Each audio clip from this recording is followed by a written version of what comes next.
Buenas tardes. Se declara. Good afternoon. I call to order the 12th meeting of the United Nations to negotiate a legally binding instrument to prohibit nuclear weapons, leading toward their total elimination.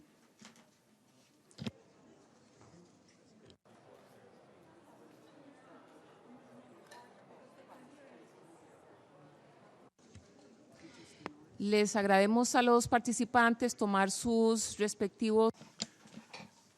I would ask delegates to please take their seats so that we can begin our deliberations.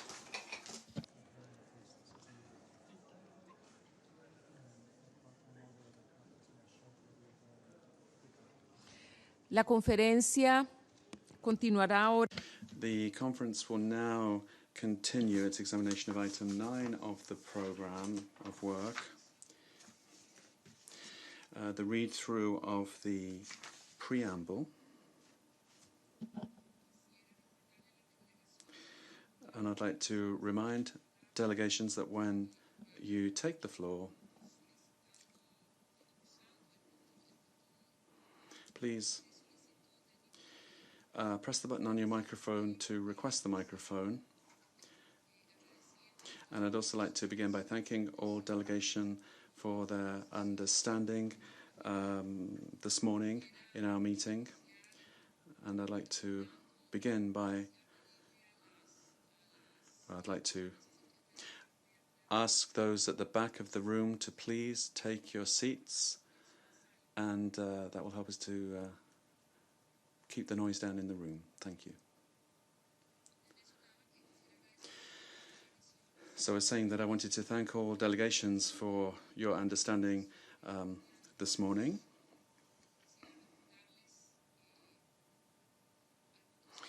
And I'd like to remind you of some procedural aspects that we have to bear in mind. Some delegations put some questions towards the end of the morning meeting, and we'd like to recall that in this review process, where we're going paragraph by paragraph through the text,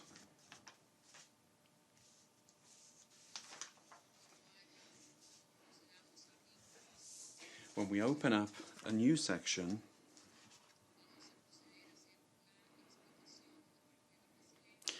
the President is going to first explain the content of the section, and immediately after that we'll go paragraph by paragraph through the section.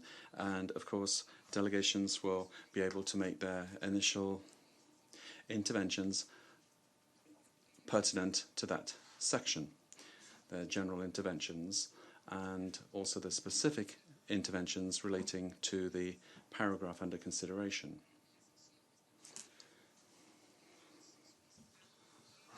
We've also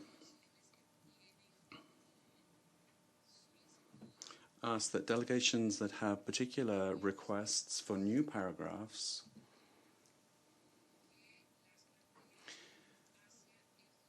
to introduce those towards the end of our consideration of the relevant section.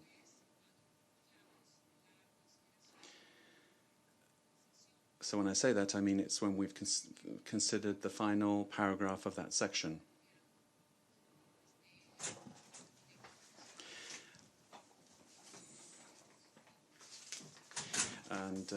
And then the paragraphs that are going to be proposed will be directly related to the paragraph under consideration. I'd also like to recall that as we gather all of the comments being made, we're also working with our team to try to include the proposals and adjustments being made. I think this morning there was a great wealth of proposals and observations that were made. I think that there's a lot of convergence in what we see. Now, it's true, some delegations did point out some areas of complexity in adapting the text, but that notwithstanding, I think there is a large degree of convergence. So I'd like to resume now our consideration of the preamble, beginning with preambular paragraph 2.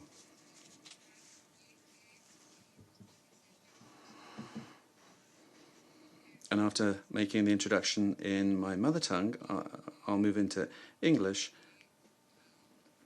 in order to follow the English text that we have before us. Start reading the second preambular paragraph, which mentions that cognizant that the catastrophic consequences of nuclear weapons transcends national borders, poses grave implications for human survival, the environment, socioeconomic development, the global economy, food security, and for the health of future generations, and of the disproportionate impact of ionizing radiation on material health and on girls. This paragraph reflects the calls made for the Convention to recognize the findings of the International Conference on the Humanitarian Impact of Nuclear Weapons. The elements in this paragraph draw from the preamble of Resolutions 71/46 and 70/47 on the humanitarian consequences of nuclear weapons. In addition, it reflects the calls from the March session for the Convention to recognize, in particular, the gendered impact of nuclear weapons. On this point, and before I open the floor for comment, I wish to acknowledge that upon further reflection and receiving feedback from different delegations, the term maternal health does not fully capture current scientific understanding of the gendered impact of nuclear weapons. We therefore propose that we can consider the phrase maternal health and on girls to be replaced with the phrase the health of women and girls.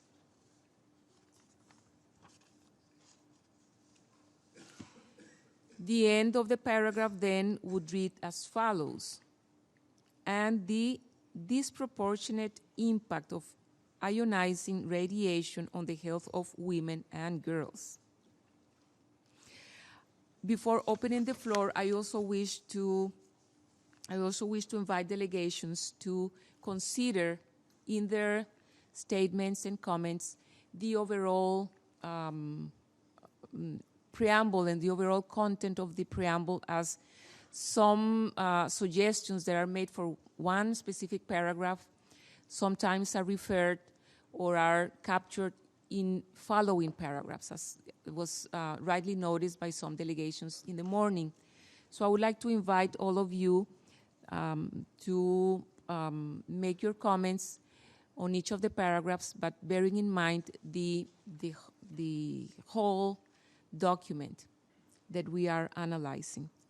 Let me now give the floor to the delegations wishing to comment on preambular paragraph 2.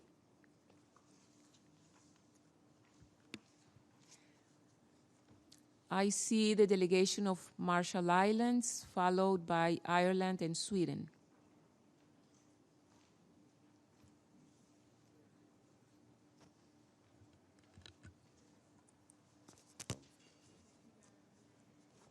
President, for giving me the floor.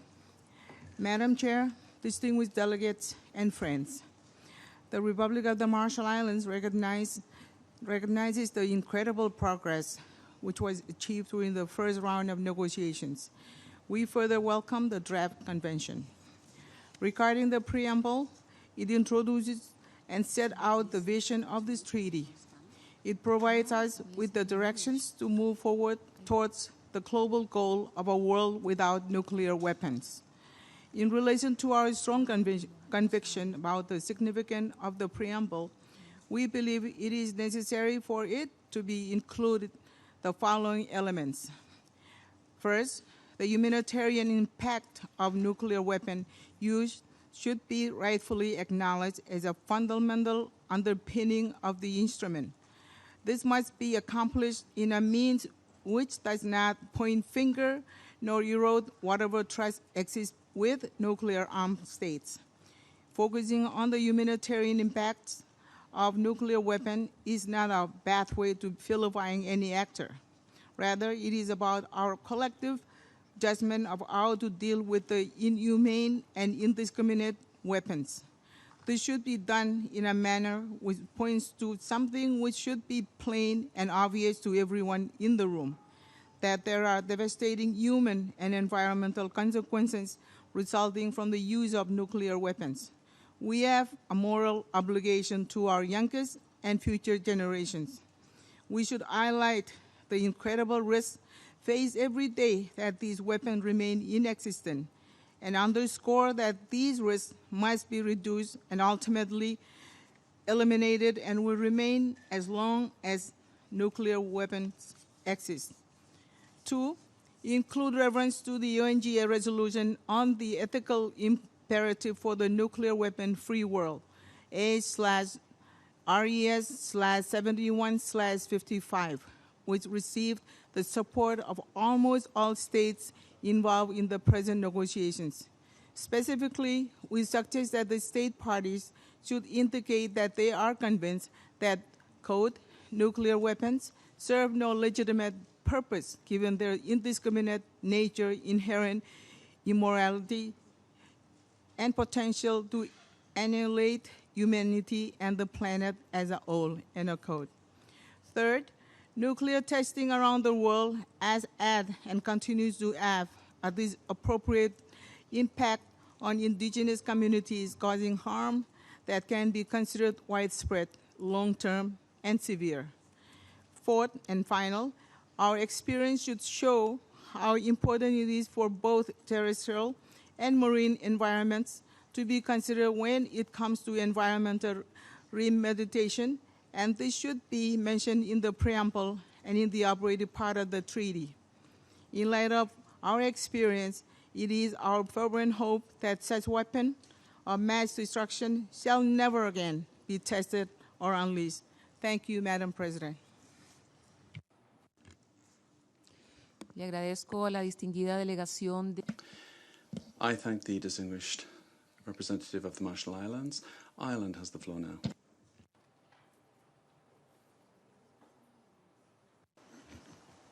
Thank you, Madam President, for giving me the floor again. For us, PP2 is a very important paragraph which highlights the multiple effects and impacts of nuclear weapons and their links to a variety of global issues, a point which my delegation has repeatedly stressed. 5 minutes ago, we had 3 suggestions which we believe would improve and further strengthen the paragraph, but your proposed amendment captures one of them almost entirely as an amendment we propose. Therefore, we have 2. Firstly, we suggest a small amendment in line 2 by replacing pose grave implications for human survival with pose a threat to the survival of humanity. This language is taken from the Humanitarian Pledge, which 127 states have signed, and we believe it more accurately reflects the magnitude of the threat posed by nuclear weapons for humanity as a whole.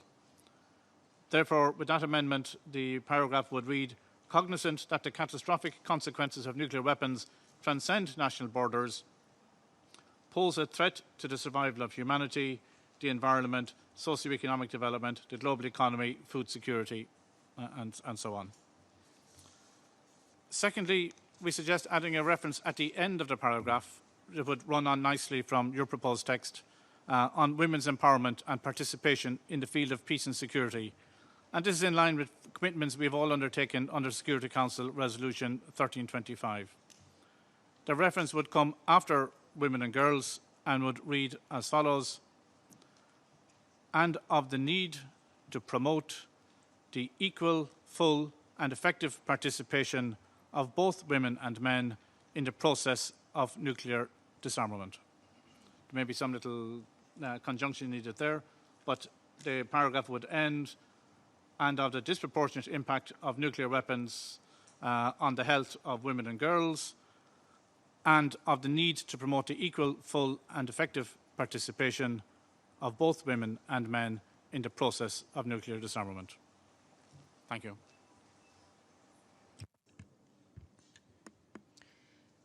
Le agradezco a la delegación de Irlanda. Tiene la palabra.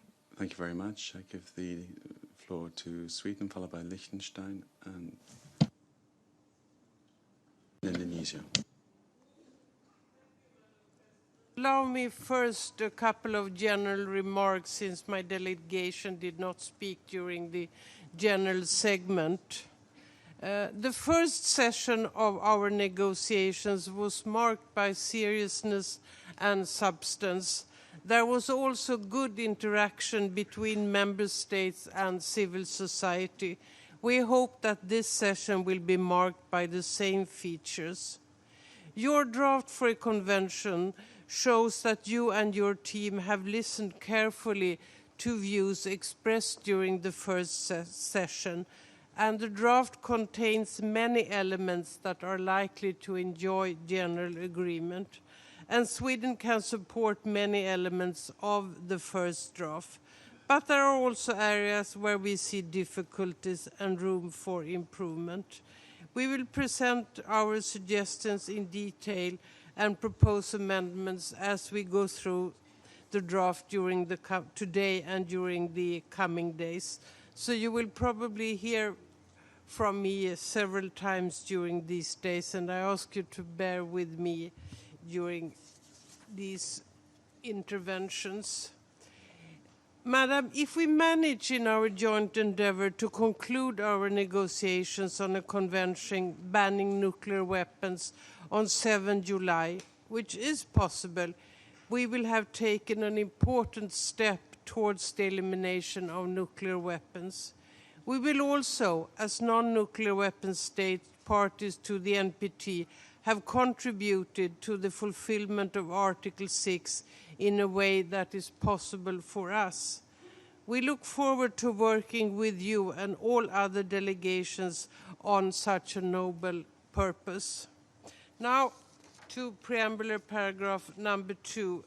We would also like to address the gender issue, and your suggestion was definitely an improvement on the text.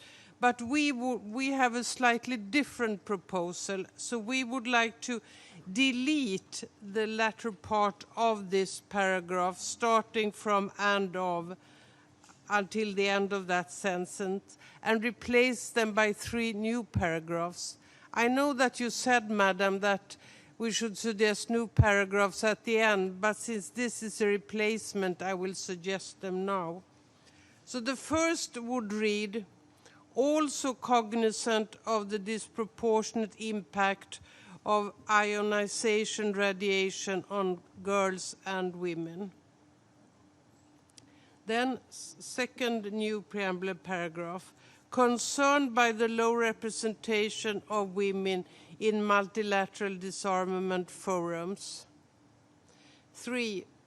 Committed to the implementation of UN Security Council Resolution 1325, actively supporting the important role of women in the prevention and resolution of conflicts and in peace building, and stressing the importance of their equal and full involvement. So that would be our suggestion. We will present all our amendments in writing once we have finalized the cluster to the Secretariat. Thank you. Le agradezco a la. I thank the delegation of Sweden. I now give the floor to Liechtenstein. Thank you very much, Madam President, and thank you for your introduction to this paragraph. That is a very important paragraph for my delegation. I thank you in particular for the amendment you've put on the floor to make the provision on women and girls broader than it is currently in the text, and we could support that amendment. But we believe that the reference to the disproportionate impacts on women and girls should even be broader and have a proposal to that effect. It would read in the last line after disproportionate impact of nuclear weapons on women and girls, comma, including the impact of ionizing radiation on the health of women and girls. The intention of our amendment is to cover the breadth of the impacts on women and girls. It also includes particular vulnerabilities in humanitarian settings, for example, or other socioeconomic effects that disproportionately affect women and girls. We also had an amendment in the second line after the word borders, but it's actually been taken care of by the amendment of Ireland, which we can fully support. Thank you. Muchas gracias. Thank you very much, Liechtenstein. Indonesia, now followed by Brazil. Thank you, Madam Chair. First, we do not have any general comment on the preamble, as this was rightfully pointed out by our DPR earlier this morning. I'd like to zoom in on preamble paragraph 2. And I thank you, Madam Chair, for your ruling today that we are focusing on para prepara. I think this is more systematic in how we do things and how we proceed further.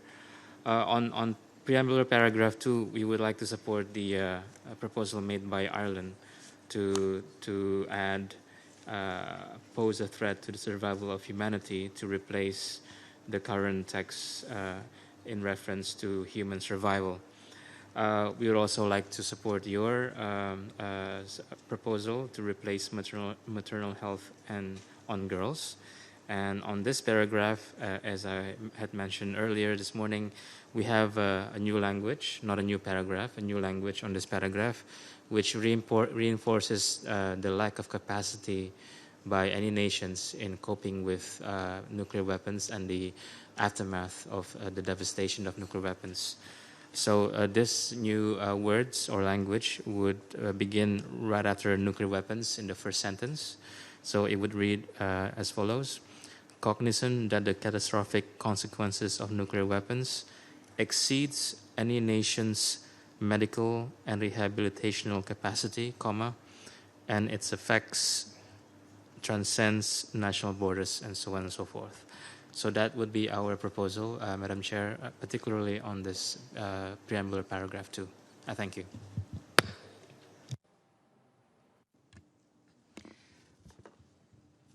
Le agradezco.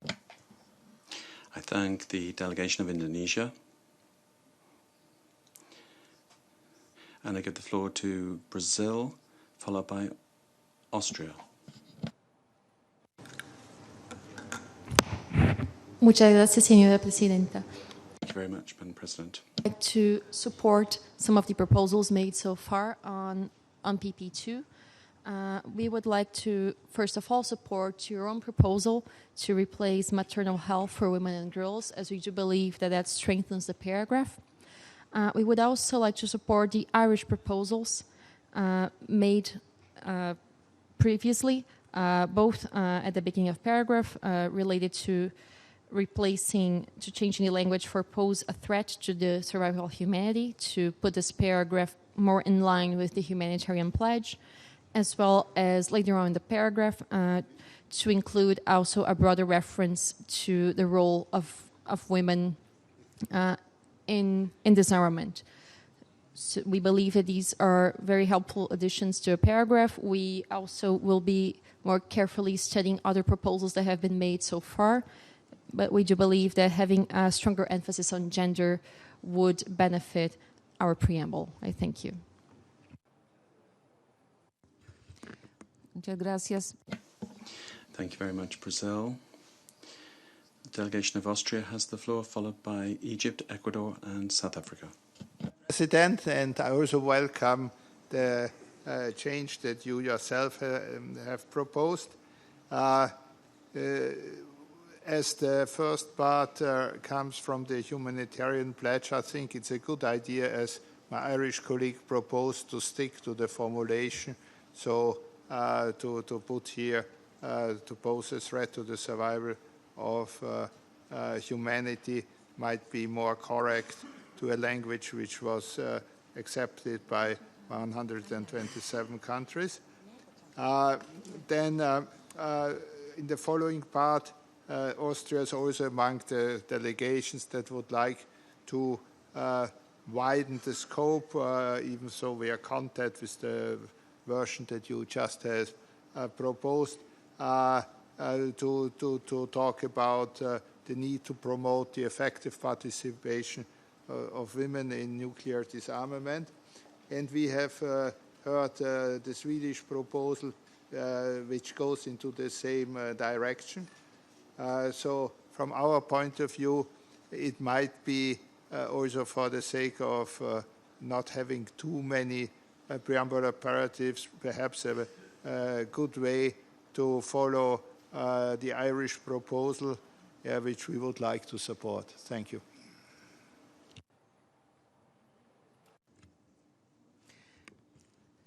Muchas gracias. Thank you very much to the delegation of Austria. The delegation of Egypt has the floor, followed by Ecuador. Thank you very much, Madam President. My delegation is fine with some of the proposals made by countries regarding PP2. With reference to the part on the health of future generations, we were of the belief that we could propose maybe an addition that's the health of present and future generations, because the catastrophic consequences of nuclear weapons as outlined in PP2 is not just simply implicated on the future generations, but also health, so on the present. So we would be of the view to propose the health of present and future generations. That is my only proposal for PP2. The only remark that I would like to also add is a comment on a delegation which preferred to make reference to a particular United Nations Security Council resolution, even though the content of this resolution we would have to look at it into. We are of the view that maybe we were caution against putting in the preamble specific specifications of United Nations Security Council resolutions, outlining them in specific. I would encourage this delegation maybe to present it in terms of the content that exists in this Security Council resolution and outlining it in verbatim. I think that would be helpful to us all, but specifically making reference in the preamble to specific resolutions, I think I would caution against that. Thank you. Muchas gracias. Thank you very much to the delegation of Egypt. I now give the floor to the delegation of Ecuador, followed by South Africa, Nigeria, and Iran. Ecuador. Thank you very much, Madam President. Since it's the first time I'm taking the floor for substantive discussion, this is the time to thank you in public and your team for preparing this draft treaty, which we feel, and we've also been able to tell you this personally, we feel that in terms of its structure as well as its content is an excellent basis in order to arrive at a successful conclusion of the conference.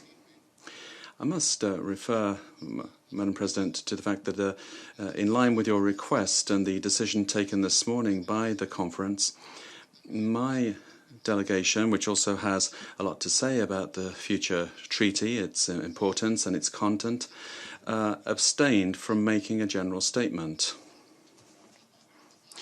And therefore, because we didn't take the floor in a segment that lasted about 2 hours, and which in effect were general statements, that could have disadvantaged us in as much as our views would not be reflected in the record of this second session. Ecuador has consulted with our authorities with regard to what's happened, and although the most appropriate thing would be to make our own statement under this section, in respect in order to respect your request and the decision that we took in the conference this morning, and above all, in view of the very short amount of time that we have to complete our work, it was decided that we would abstain from delivering that general statement. But in any event, our opinion was put forward during the general debate that did take place at the beginning of the conference. And this was the case for other delegations as well. We repeat our support for your leadership of our work, Madam President, and this support will be expressed as far as possible by following the procedural order that you have established in order for us to conclude our work successfully. Now, with regard to paragraph 2, we've been taking note of the various proposals, and in order to be interactive, perhaps I can make a comment very similar to the one made by my colleague and neighbour here, Egypt, with regard to a reference to Resolution 325 of the Security Council, 1325.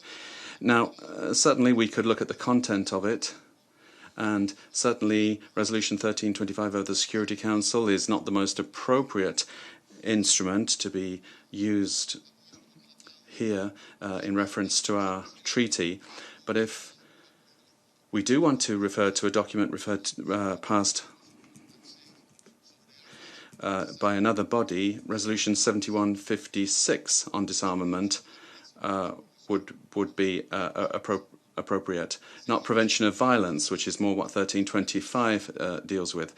But in technical and legal terms, I'm not so sure whether referring to a resolution in a preamble to this document, whatever title we give it, is it a good idea to make reference to resolutions from any other body?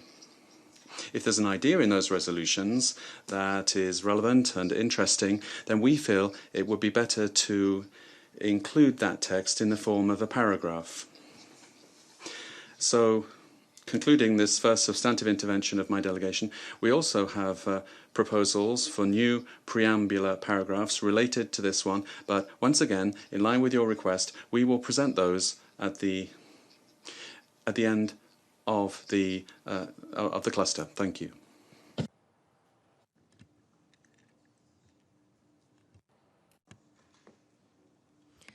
Muchas gracias. Thank you very much to the distinguished delegate of Ecuador. We also take note of the consultations you've had with your authorities, and that you're abstaining now from making a general statement.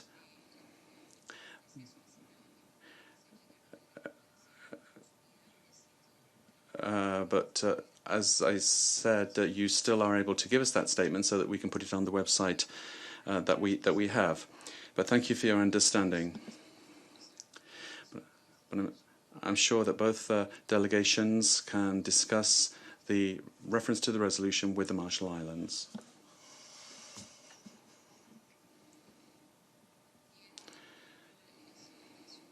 South Africa has the floor.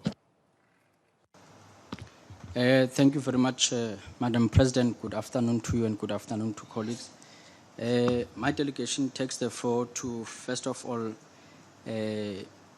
support your amendment that you made in the PP2, as well as to support the proposal as made by the distinguished colleague from Ireland. Thanks very much.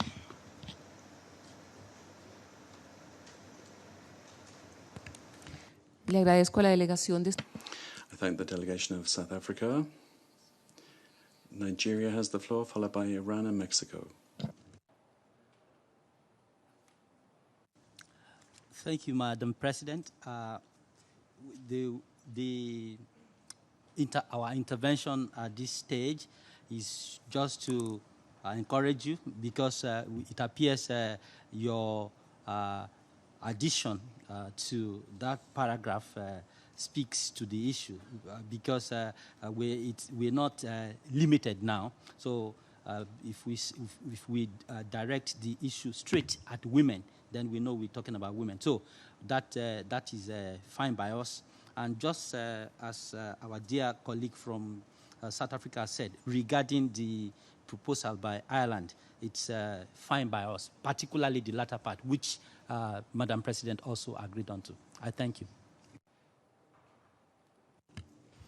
Muchas gracias, la delegación de Thank you very much to the delegation of Nigeria. Mexico, followed the delegation of Iran, followed by Mexico, and then Venezuela. Iran. Thank you, Madam President. Madam President, on this preambular paragraph, we are comfortable with the paragraph that you have drafted. We have no problem with that. Of course, with most of amendments that proposed by different delegations also, we have no problem. We think that most of them are promotional, particularly two suggestions made by Ireland regarding the adding any use of nuclear weapons in the first line and adding a threat to human survival in the second line. I think both of them has their own merit and valuable suggestions which deserve to be supported. But just regarding the last suggestion made by Sweden and Ireland regarding the role of women, we do believe that the role of women are very important and, of course, can be dealt with in paragraph 12. 12 of preambular paragraph 12. But here in this paragraph, we are talking about the consequences of the use of nuclear weapons. That I'm afraid that having such a suggestions here would be unrelated to the content of this paragraph. So we suggest that those proposals go to that paragraph and would be considered under para 12. Thank you.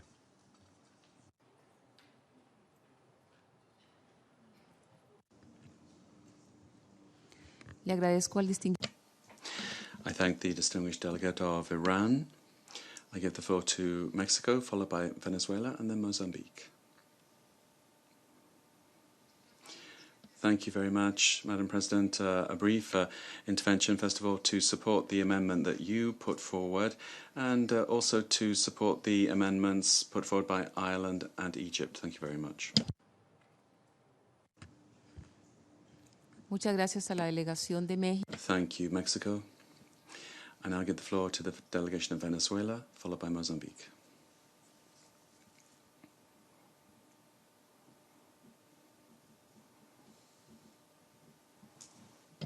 Muchísimas gracias. Thank you very much, Madam President. I'd like to begin by congratulating you for the draft text of the convention that you circulated a few days ago. We think that the proposal that the conference is examining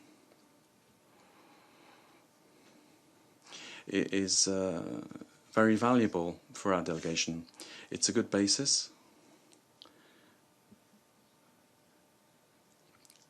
to making a contribution to the goal that we've set ourselves, which is the adoption of a convention that prohibits nuclear weapons.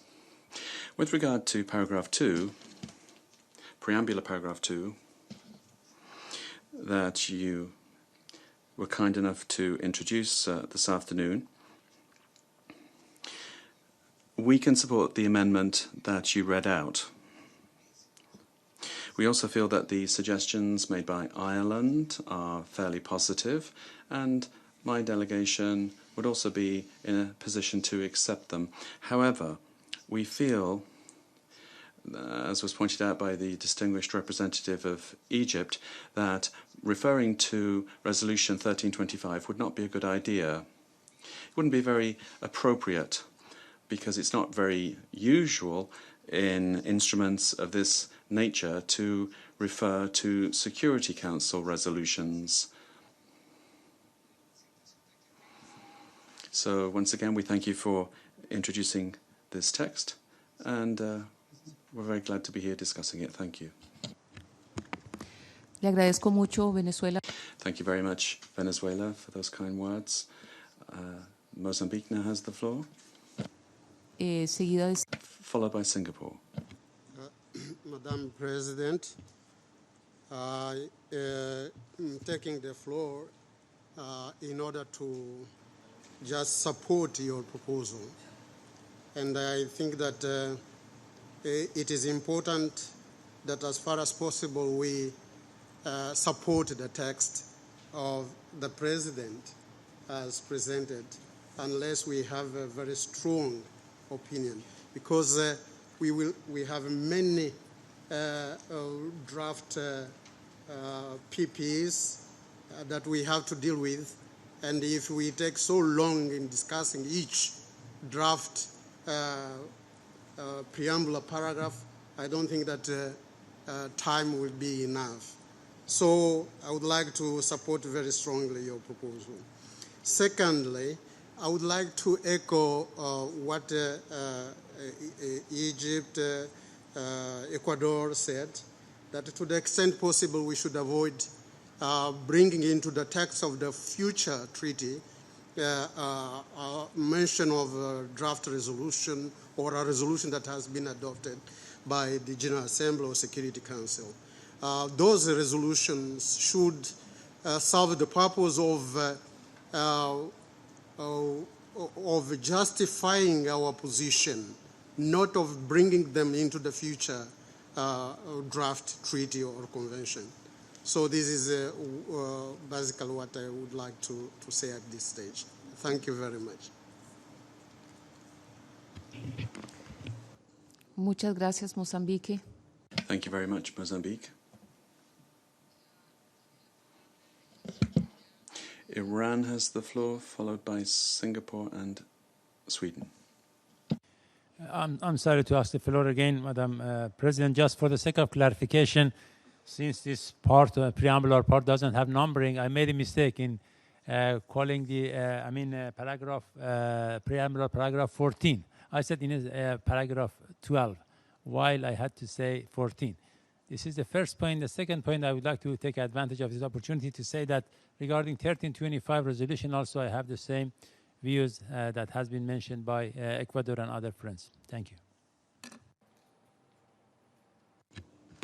Muchas gracias, Irán. Thank you very much, Iran.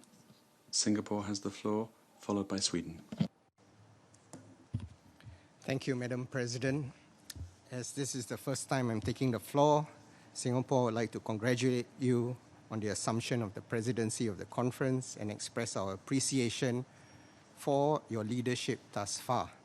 Our view is that the draft convention that has been circulated by you is a good reflection of the points of convergence at the March meeting and a solid foundation to build on going forward. Madam Chair, with respect to the particular preambular paragraph, preambular paragraph 2, we have been listening carefully to the many proposals made. In particular, we would like to support the proposal made by Ireland to align the reference to the human survival with past agreed language. We would also like to support Egypt's proposal to add present and future generations.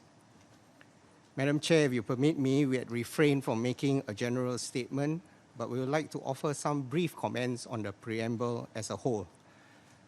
In this regard, Singapore associates itself with the earlier statements delivered by Thailand and the Philippines on behalf of ASEAN.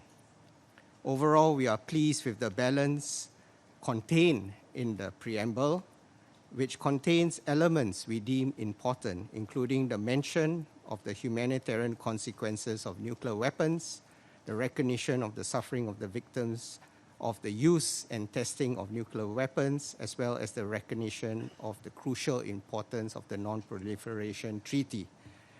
We have also heard many delegations this morning emphasize the importance of an existing disarmament architecture, and also the convention should not impose any additional obligations on non-nuclear weapon states. Singapore concurs with this view.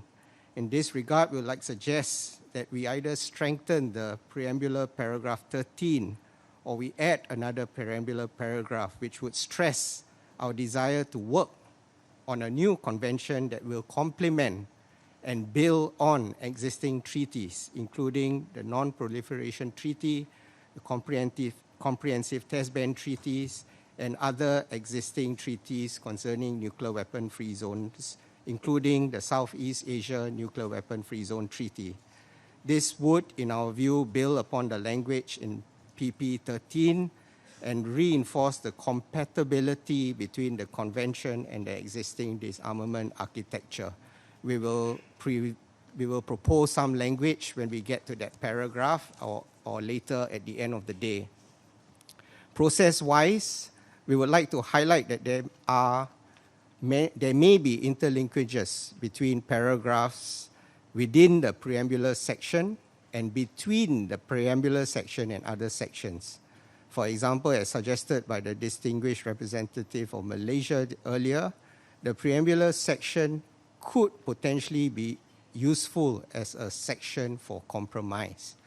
We understand the rationale of a cluster-by-cluster discussion and suggest that it may be useful to allocate some time later in due course to contemplate such linkages.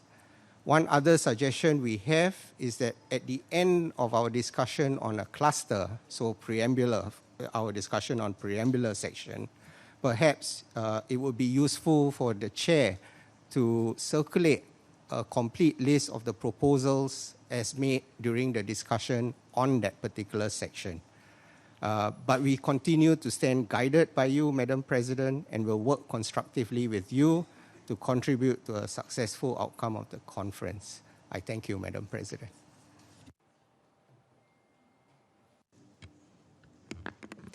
Agradezco a la delegación de...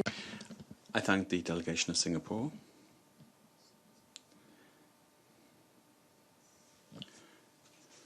You also referred to the need to link the discussion on the preamble with the other parts of the text. I'd like to give the floor now to Sweden. Thank you, Madam. And I apologize for taking the floor again, but since a number of delegations commented on the proposal that I made, and I listened very carefully to them and to their advice, I would like to rephrase the proposal that I made, and it would then read as follows instead. Supporting the important role of women in the prevention and resolution of conflicts and in peace building, and stressing the importance of their equal and full involvement. Then there would be no direct reference to the UN Security Council resolution. And as to where to place these two paragraphs on the low representation of women and the important role of women in the prevention and resolution of conflicts, I am in your hands, Madam.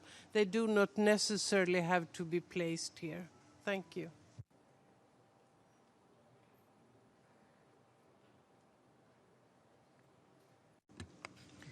Le agradezco a la delegación de...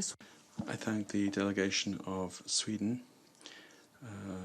for that rewording. We're taking note of that. It's also in response to comments that we've heard in the room. The delegation of Ecuador has asked for the floor. Muchas gracias. Thank you very much, Madam President. And thank you to the delegation of Sweden for reformulating the proposal. Yes, that's more along the lines, more or less along the lines of what we are suggesting. But we were saying that if we want to have a reference to the real important role that women really do play in the area of disarmament for the delegation of Ecuador, Resolution 7156 on women and disarmament, non-proliferation and arms control would be a more appropriate reference.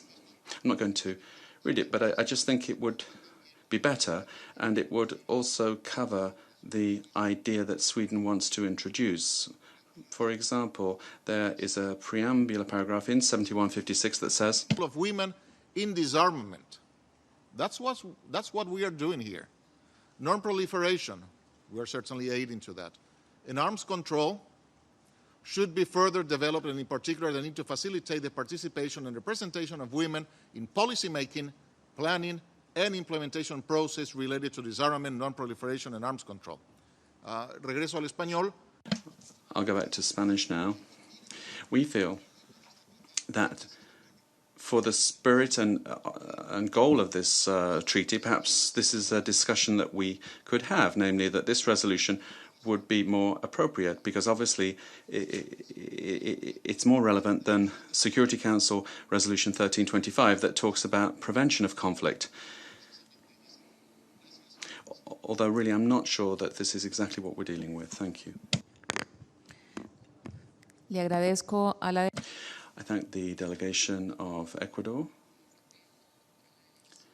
and I see the delegation of Sweden also consulting. Perhaps those two delegations could get together and discuss their interest on this item. Well, since there are no more delegations asking for the floor to refer to PP2, let's move on to PP3.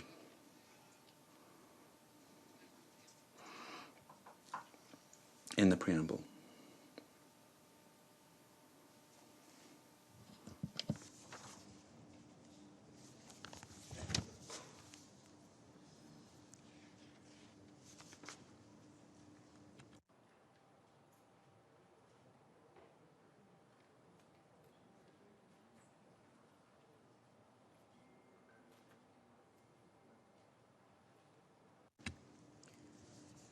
El tercer párrafo de la parte The third paragraph of the preamble is related to this general concept of the humanitarian impact, and it says, the victims of the use of nuclear weapons, Ibakusha, in parentheses, as well as those affected by the testing of nuclear weapons. Quisiera abrir entonces. So I'd now like to open the floor for comments from delegations on this paragraph, which clearly refers to the calls made in March to include a reference to this group of people affected by the use of or the testing of nuclear weapons. And now we're reaching the end of this section on the humanitarian impact. So those delegations that said they had some suggestions, this would be the time to propose them. The delegation of Brazil has the floor. Thank you very much, Madam President. We have a small amendment to propose to this paragraph. It seeks to emphasize the issue of harm to victims of the use of nuclear weapons and to describe them as something that is unacceptable. It tries to align it with the language used in the humanitarian pledge. It's the same logic that was presented by another delegation in trying to extract language that comes from previously agreed documents by a majority of members. And in this case, we think that we should go beyond just being mindful of the suffering. I think we should be mindful of the unacceptable harm suffered by the victims. So it goes along the same line as, I think, a previous amendment to paragraph 1 or 2 that was made by another delegation, also using the word unacceptable. I think we have to be clear as to what we really think about the effect on victims. Thank you. Le agradezco la delegación de Brasil. Tiene la... I thank the delegation of Brazil. Austria has the floor, followed by South Africa. First of all, I would like to thank you that you took this into the draft. I think it's very fitting that this future legal instrument honors in this way the Hibakusha and also the victims of testing. With regard to the intervention of the delegation of Brazil. I think they have a point, because we try to stick to formulations that we have used, and 127 countries have used the unacceptable harm.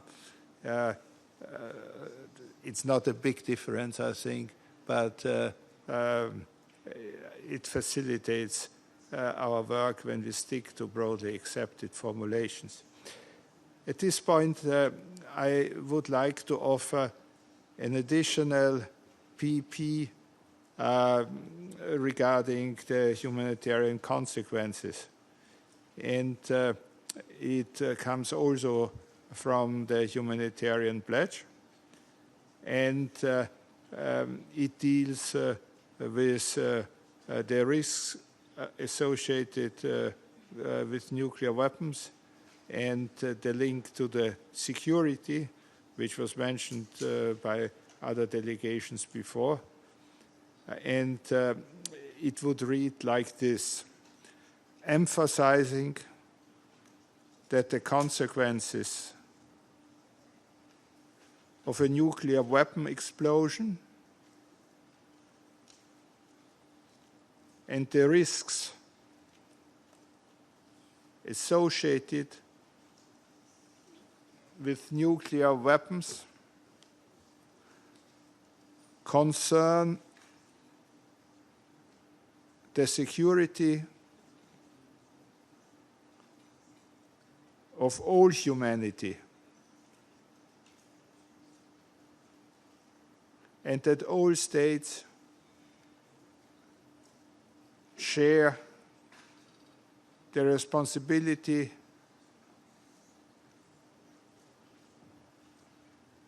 to prevent any use of nuclear weapons.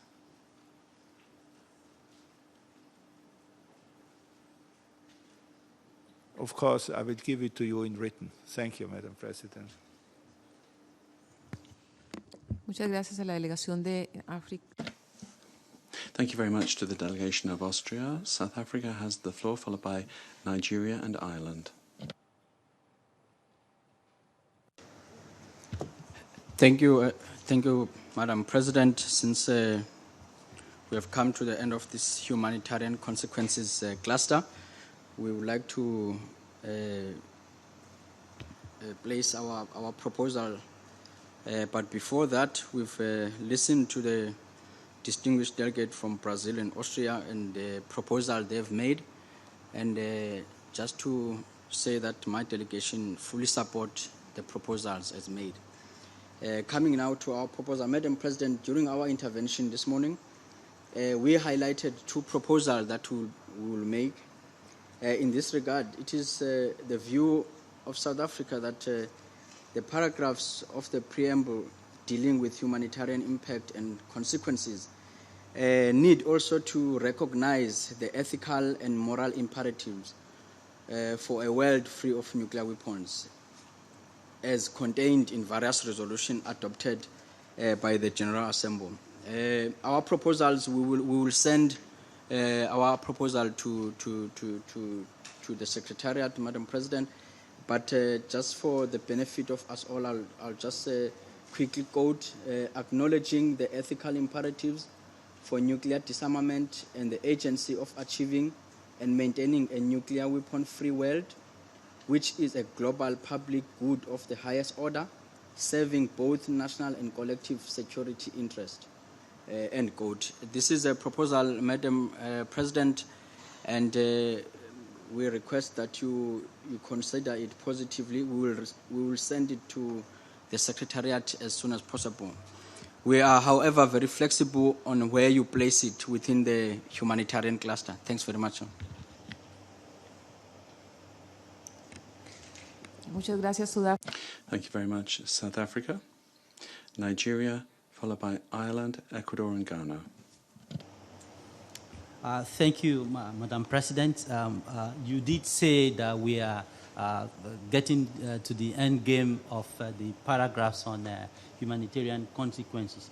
Of course, there is no doubt that my delegation aligns with the position of Brazil and Austria, including the immediate speaker, our dear friend from South Africa, regarding the imperative of the ethical imperative of nuclear weapons, of the consequences of nuclear weapons. And as we said in the morning, Madam Chair, we are looking at a treaty that addresses the need to ban nuclear weapons. And I think it's like a problem foretold in 1946 with the first UN General Assembly resolution that speaks directly to the problems.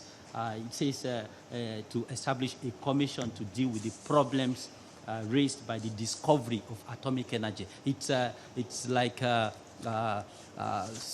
seeing into the future. So we are living with the reality now, but then we feel that there's the need to properly reflect and articulate this going forward in this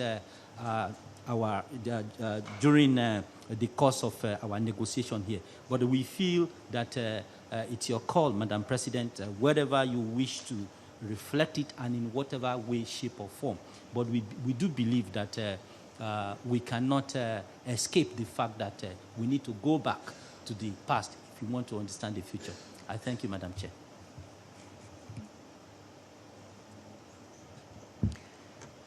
Gracias a la delegación de Nigeria. Thank you to the delegation of Nigeria. Ireland has the floor. Thank you again, Madam President.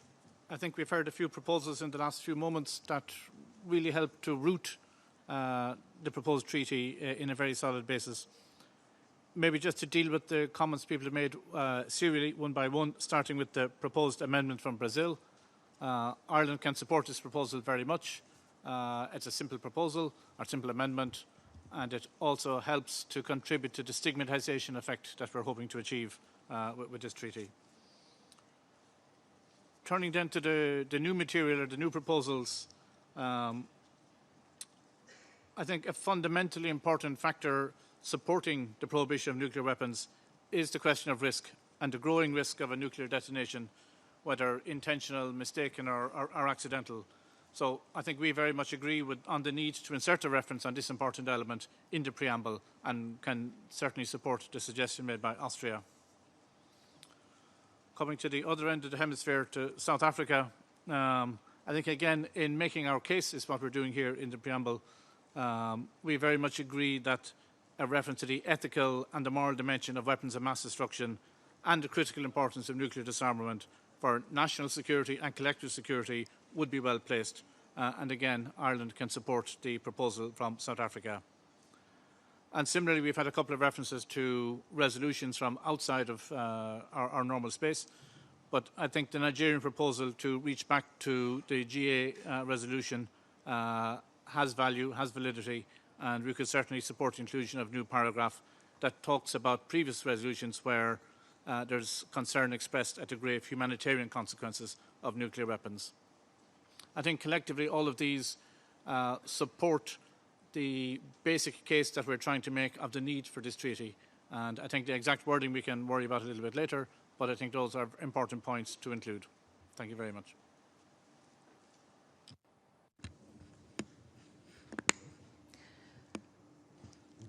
Muchas gracias, Irlanda. Thank you very much, Ireland. The delegation of Ecuador has the floor. Thank you very much, Madam President. Well, within this humanitarian subcluster of the preamble, several proposals have been made. We'd like to make a few of our own. One relates to the communities that were directly affected by nuclear detonations and particularly by nuclear tests in various parts of the world, in the Pacific Islands, in Australia, in the sub-Saharan desert, and also in the west of the United States, and basically indigenous peoples. So we would like to propose a paragraph that would read, recognizing the disproportionate impact that nuclear explosions have had on indigenous peoples in various parts of the world. And I'll try to translate that into English. Recognizing the disproportionate impact that nuclear explosions have had on indigenous peoples in different parts of the world. Esto usa la expresión pueblos indígenas. That uses the expression indigenous peoples, and that's the UN term, and that's why I've included that.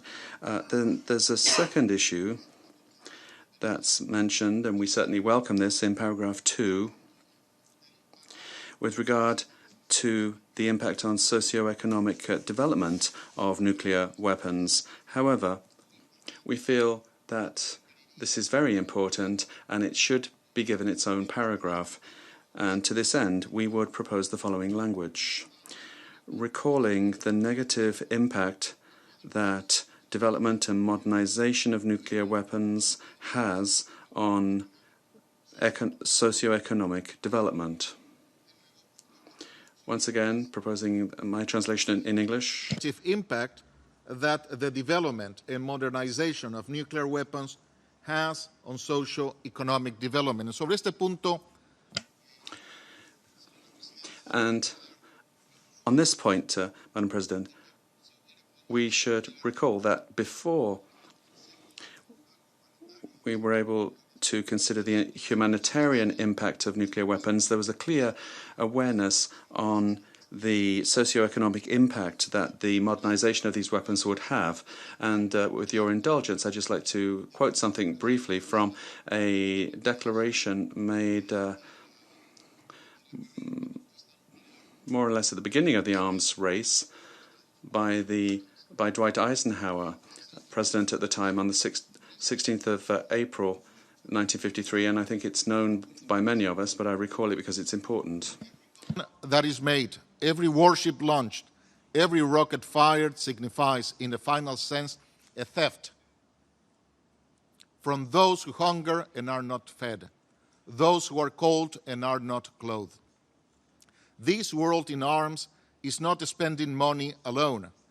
It is spending the sweat of its laborers, the genius of its scientists, the hopes of its children. Contra esto estamos también combatiendo. And we're also fighting this fight. Thank you, Madam President. Le agradezco.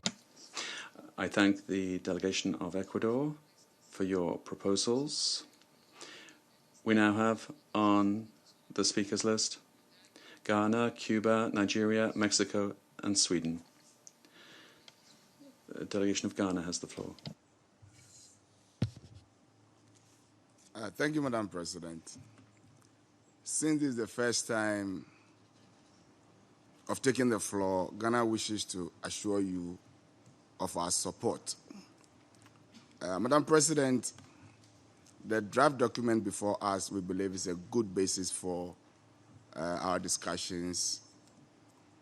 Madam President, as earlier expressed this morning by a delegation of South Africa and supported by Ireland and Australia, my delegation would also like to re-echo, as the other delegations, that the title should be reconsidered again.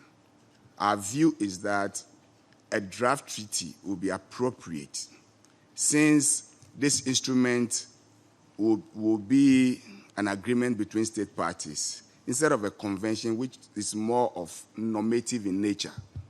And so our view is that draft treaty will be the appropriate word.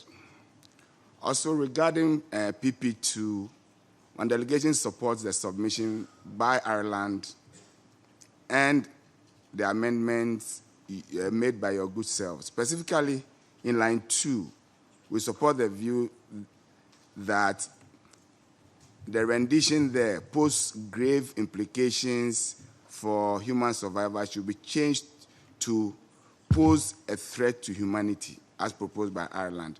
We find that as very simple and straightforward. On PP3, we also agree with the proposal by Brazil. We think that what is pushing the world to this level is the unacceptable consequences. And so, as proposed by Brazil, we think that it should not just be mindful of the suffering, but we should add the unacceptable harm to ensure that there's that level of coherence between the language and the text. I thank you. Le agradezco a la delegación de Ghana. I thank the delegation of Ghana. The delegation of Cuba has the floor, followed by Nigeria, Mexico, and Sweden. Brazil, Argentina, and Cuba. Delegation of Nigeria has the floor. Thank you, Madam President, and sorry for coming back to you again. I just feel, in as much as we would not have minded you drafting the para in line with our proposal and submission, but I just want to believe we read out what we believe should be the acceptable para, and perhaps our dear colleagues and delegates will reflect on that. Of course, that does not mean that Madam President cannot find a way to make it cleaner and better. So I'll take it in dictation form, Madam President. So the para should read, recalling that concern about the humanitarian consequences of nuclear weapons has been reflected in numerous United Nations resolutions, including the first resolution adopted by the General Assembly on 24 January 1946. I can take that again with your permission, Madam President. Recalling that concern about the humanitarian consequences of nuclear weapons has been reflected in numerous United Nations resolutions, including the first resolution adopted by the General Assembly on 24 January 1946. I thank you, Madam Chair. Gracias, Nigeria. Tiene la... Thank you, Nigeria. The delegation of Cuba has the floor.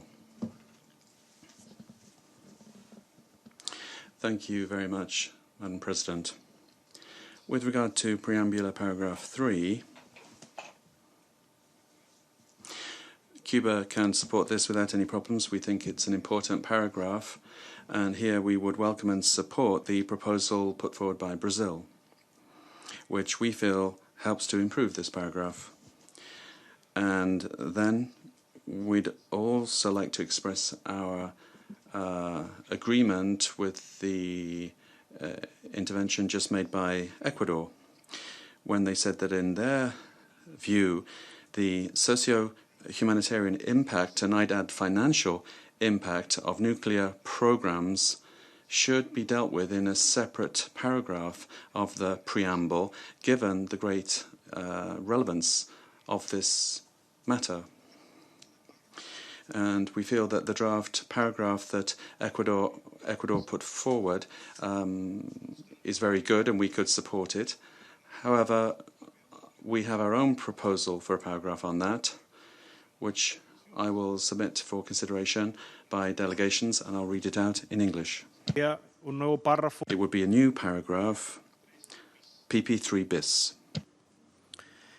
Bearing in mind that significant resources are spent on nuclear weapons programs, and reaffirming the need to devote part of the resources made available by the implementation of disarmament and arms limitation agreements to economic and social development. Quisiera explicar, señora. And I'd like to explain, Madam President, that the main ideas in this new paragraph being proposed by Cuba are drawn from the annual resolution approved by the General Assembly from the First Committee on the issue of disarmament and development. The last of those, recently approved, was 7162, which has the support of the General Assembly. So these are not new ideas. Thank you, Madam President.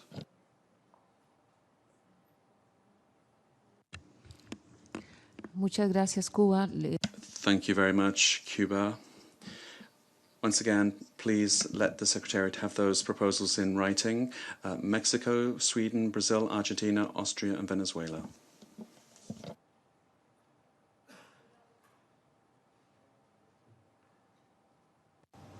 Muchas gracias, señora presidenta. Thank you very much, Madam President. Firstly, with regard to preambular paragraph 3, my delegation could support Brazil's proposal because we feel that this is consistent with the humanitarian aspect.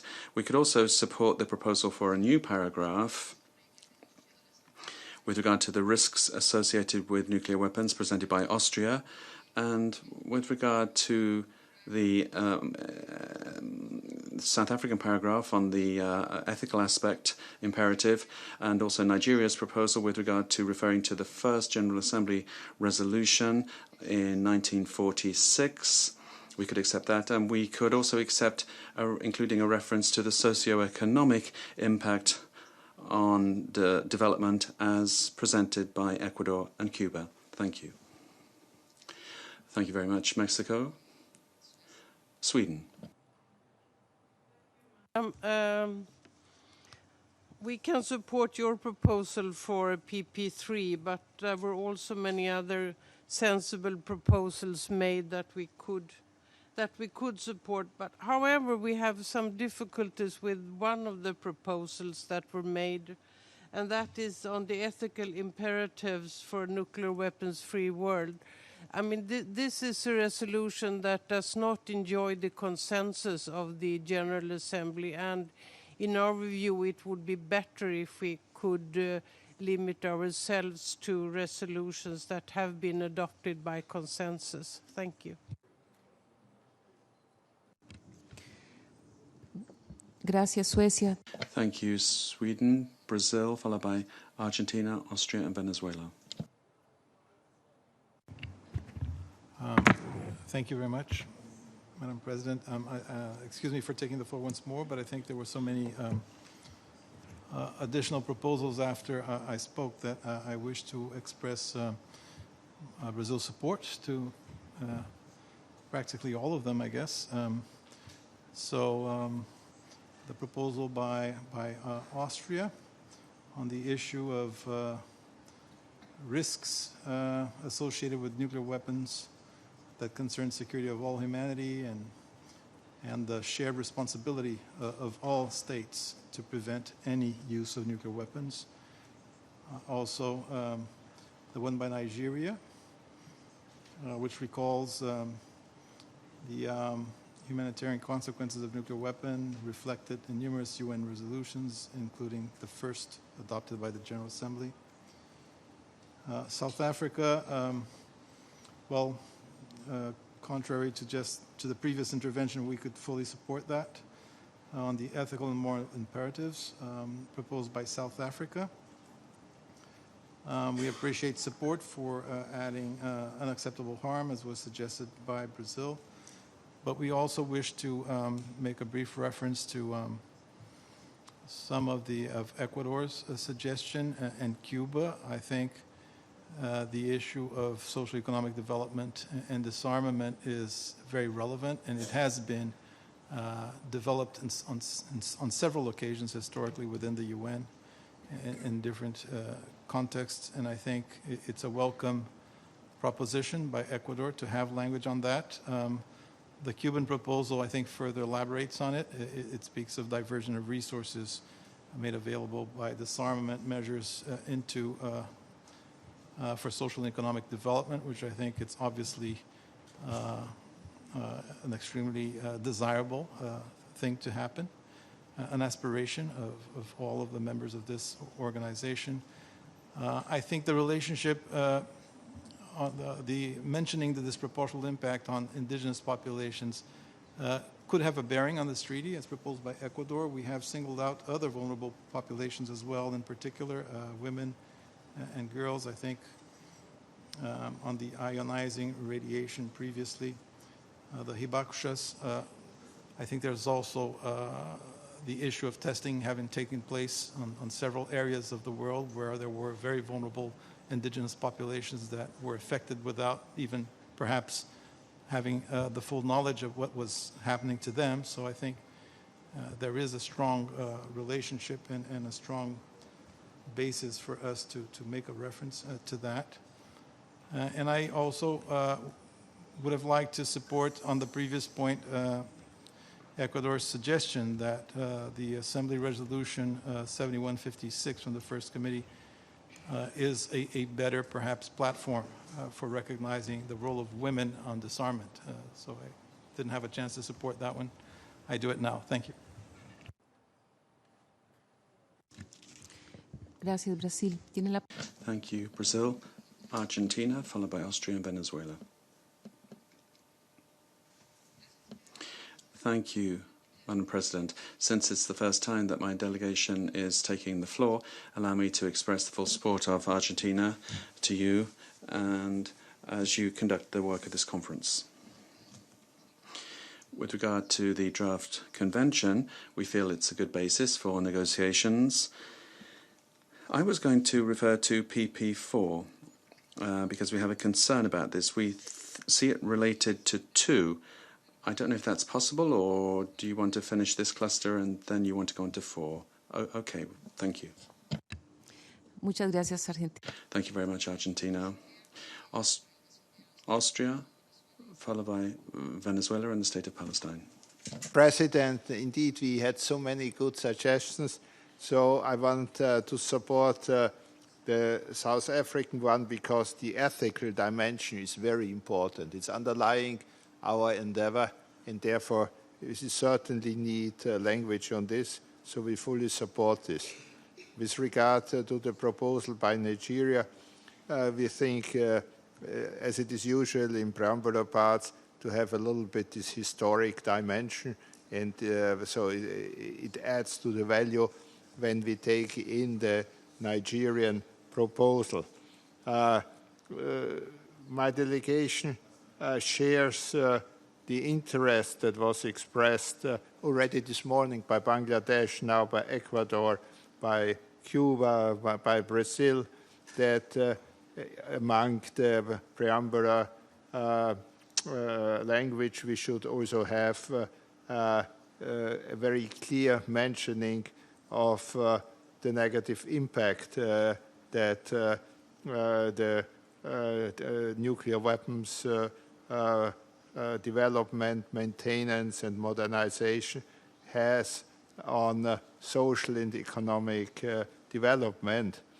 So we will have to choose some kind of language, and so my delegation is attracted by the Ecuadorian proposal, which is rather succinct. It's just that we would like to add in between development and modernization of nuclear weapons maintenance, because this too is extremely costly, and these amounts of money could be used for development. We also can support the proposal by Ecuador regarding including language on indigenous people, because it reflects what has happened. So with this, I think the preambular part is getting longer.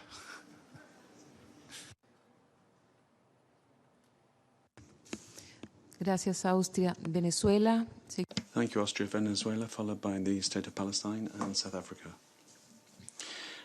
Thank you very much, Madam President. Very briefly, we'd like to state our support for PP3,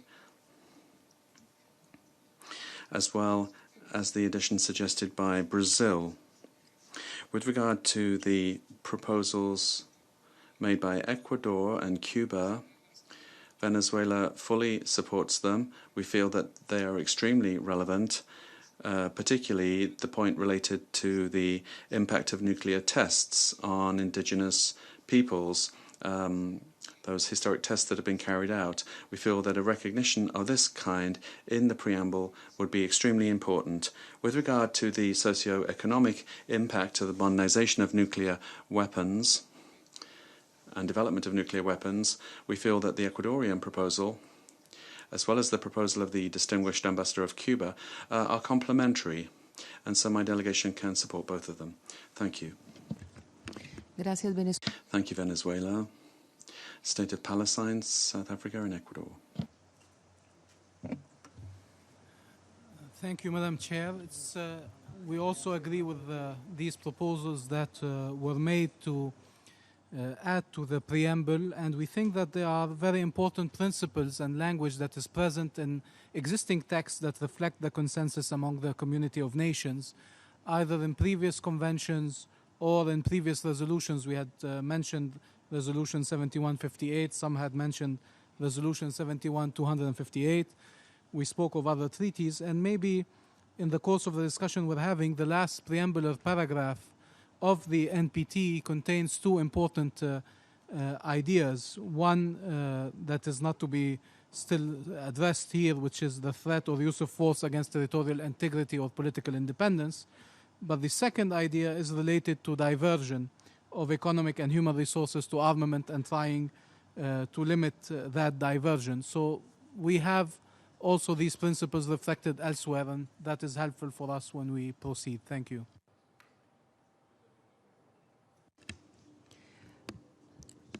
Muchas gracias. Thank you very much. The delegation of South Africa, followed by Ecuador, and that is the last delegation that has asked for the floor on this sub-cluster. South Africa. Thank you, Madam President. We take the floor to offer our support to the proposal made by our colleague from Nigeria. We think it's a very important resolution that he has made reference to, and we support the proposal. Secondly, we also noted the proposals from Ecuador and Cuba on the issue of a socio-economic and financial dimension, and we think that these are very good and of course important ideas, and we are looking forward to seeing the proposals as presented. Thanks.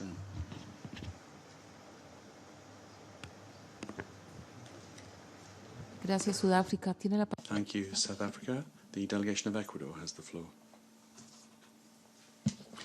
Thank you very much, Madam President.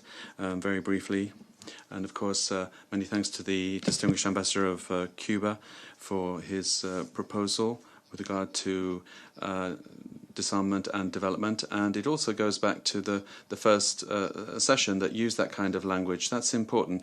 These resources being diverted in this way is important, and what Austria said as well is very important, to recall that in the maintenance of these weapons a lot of resources are diverted. So we're moving in the same direction, and I think we should be able to find a common language. And of course my delegation is extremely flexible on this. With regard to Austria's proposal on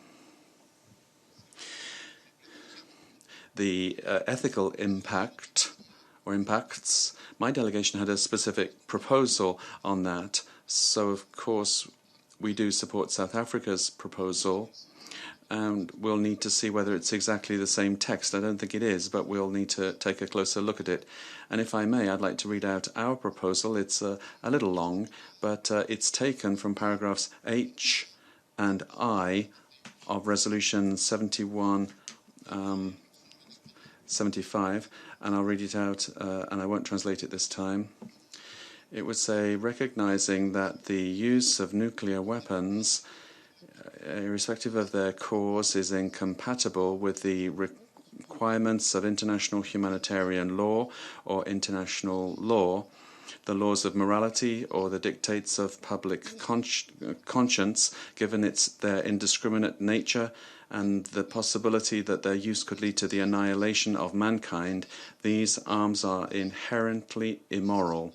That is the message from my delegation, and that is the message that I think we should include in the treaty. These weapons are illegal, but above all, because of their humanitarian impact and their indiscriminate effect, they are immoral. And finally, Madam President, and we're coming back to this item, I think it's very important.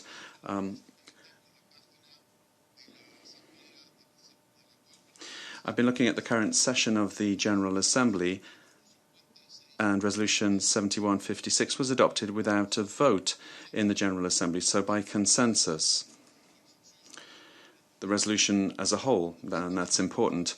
Personally, I would prefer something adopted by consensus by 193 states rather than by 15, referring to one of the many other organs that make up this organization. Thank you. Muchas gracias, Ecuador. Thank you very much, Ecuador. I'm very happy to see that there is a very positive interaction between delegations and that there are various areas where there's a meeting of minds, and those delegations that have made suggestions for paragraphs, I think, should discuss them amongst themselves because they are very convergent. And then perhaps you can put forward those paragraphs after your consultations. We've also been talking about the impact of nuclear weapons on gender issues in general, and I've also got two delegations that have asked for the floor, and I'd like to give the floor, therefore, to the Marshall Islands and Costa Rica that asked for the floor. First of all, the Marshall Islands. Thank you, Madam President, and thank you for giving me the floor. In terms of preamble paragraph 3, the Marshall Islands, this is one of the paragraphs that is very close to the experiences of the Marshall Islands and its populations. We made statements in the March session in regards to the previous experiences of our peoples during the nuclear testing that was conducted. We therefore have been listening to the many proposals and the suggestions for a strengthening of this paragraph, and we are supportive of this, and we would like to see how that will look in text. We're also supportive of the proposals on humanitarian consequences, as well as the ethical imperative proposals. We also would like to support the references to the impacts to indigenous communities, and this is another area that is a very close experience of the Marshall Islands, and we would like to see how all of these proposals will now look in a new formulation, and we look forward to that, Madam President. Thank you. Gracias, Islas Marshall. Thank you, Marshall Islands. Costa Rica has the floor. Thank you very much, Madam President. Since it's the first time that we're taking the floor, allow me to congratulate you on presenting this first draft of the convention. We think it's a very good basis for negotiation. We've listened very carefully to the text proposals with regard to the humanitarian impact of nuclear weapons. Firstly, we support Brazil's addition to PP3. We also agree with South Africa that the ethical and moral aspects should be included in the preamble, and so we support the inclusion of their proposal. Likewise, we support the proposal made with regard to the risks of a nuclear explosion. The only way that we can eliminate that risk is to have the certainty that nuclear weapons will not be used under any circumstances. Also, the proposals of Ecuador and Cuba on the negative economic impact on development that the maintenance of nuclear weapons has is important. We feel that that's important, and those aspects should also be reflected in the text. Thank you very much. Le agradezco a la delegación. I thank the delegation of Costa Rica. So I now like to close that subcluster, for want of a better term, related to the humanitarian impact, and I'd say that it was a very rich discussion, and we've had a good interaction between delegations, and we certainly have some homework now for the delegations that have been proposing some texts relating as well to the socio-economic impact, the impact on indigenous peoples, and the ethical impact and the role of women in these cases. So I'd ask you to get together before you bring the texts to us so that you've already consulted on them, on those areas of convergence. We've also noted in the discussion of the paragraphs that at least one delegation pointed this out. There are a number of interactions or interlinkages between various paragraphs in the subclusters. We've noted that the discussion has been very enriching. We've created a very good working environment. And since we do have that positive environment, I think we could move on to the next part of the preamble now, which is the subcluster, if you will, relating to international law and international humanitarian law. And I suggest that we go through this cluster together and consider the interlinkages between the paragraphs. I think that that will help us to make effective progress. I've got two delegations asking for the floor, Ecuador and New Zealand. Is it to refer to the previous cluster? Is it a clarification on the previous cluster? Ecuador, you have the floor. I just needed to correct something, Madam President. You asked us to consult with each other. Obviously, I thought that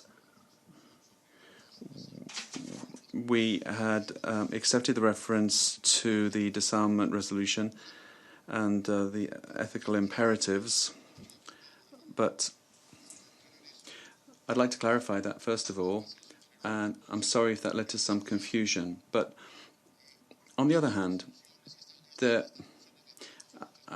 had this discussion in very many different fora. All resolutions adopted by the General Assembly have the same validity. You don't have first and second class resolutions.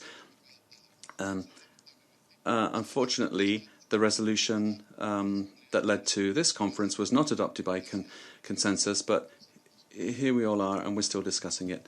Thank you. Thank you very much, Ecuador. New Zealand has the floor.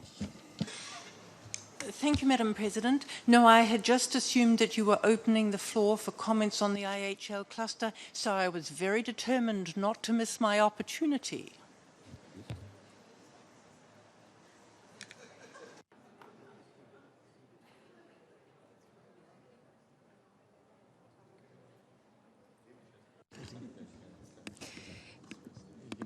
Permítame entonces aclarar. So please allow me to clarify the following. We've completed the first subcluster of paragraphs that are interrelated with regard to the humanitarian impact, and we've found a good degree of convergence between delegations, and there are countries that have proposed new paragraphs, and I've asked them to please put their heads together to work on those paragraphs, so that when they give us those paragraphs, we're able to take into account those interactions that we've seen today. And now we're going to look at the paragraphs related to international law and international humanitarian law.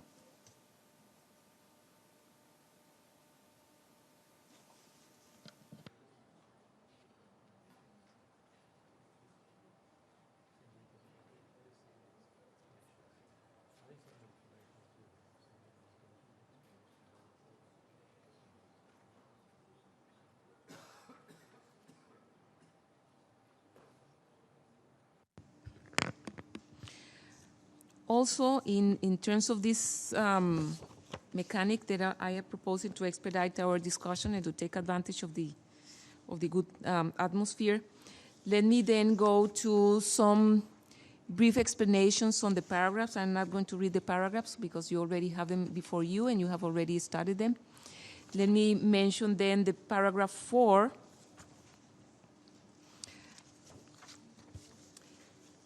Reflects the call for the preamble to include a restatement of the basic principles of international humanitarian law that most directly bear on the use of nuclear weapons. The elements draw from various articles in the additional protocol 1 to the 1949 Geneva Conventions. Upon further reflection, in editing this paragraph, we lost references to some important rules of IHL, which could be reflected, such as the rules of distinction and precautions. I therefore welcome the inputs from delegations on how to improve this paragraph, that of course is very important.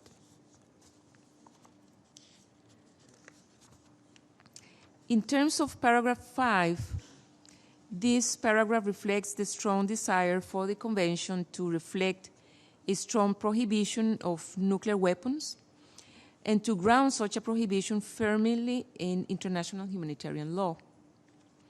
The language in this paragraph is building on the finding by the International Court of Justice in its 1996 advisory opinion, which reads, as we all know, "It follows from the above-mentioned requirements that the threat or use of nuclear weapons would generally be contrary to the rules of international law applicable in armed conflict, and in particular the principles and rules of humanitarian law." As reflected in the language I just quoted, the ICJ was not able to conclude definitely whether the threat or use of nuclear weapons would be lawful or unlawful in an extreme circumstance of self-defense in which the very survival of a state would be at stake. The proposed language in the paragraph, which is in the form of a very strong declaration by the parties, expresses no such uncertainty. This reflects the call that nuclear weapons should never be used again under any circumstances.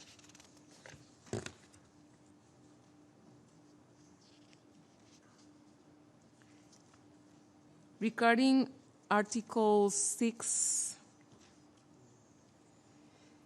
this paragraph reflects the calls to reaffirm the famous Martens Clause, as was done in the preamble of the Cluster Munitions Convention. The language is drawn from Article 1, Paragraph 2 of the Additional Protocol 1 to the 1949 Geneva Conventions. This is a very brief introduction so that we can open the floor for your comments to this sub-cluster regarding the relationship of this instrument to international law and international humanitarian law. The floor is open.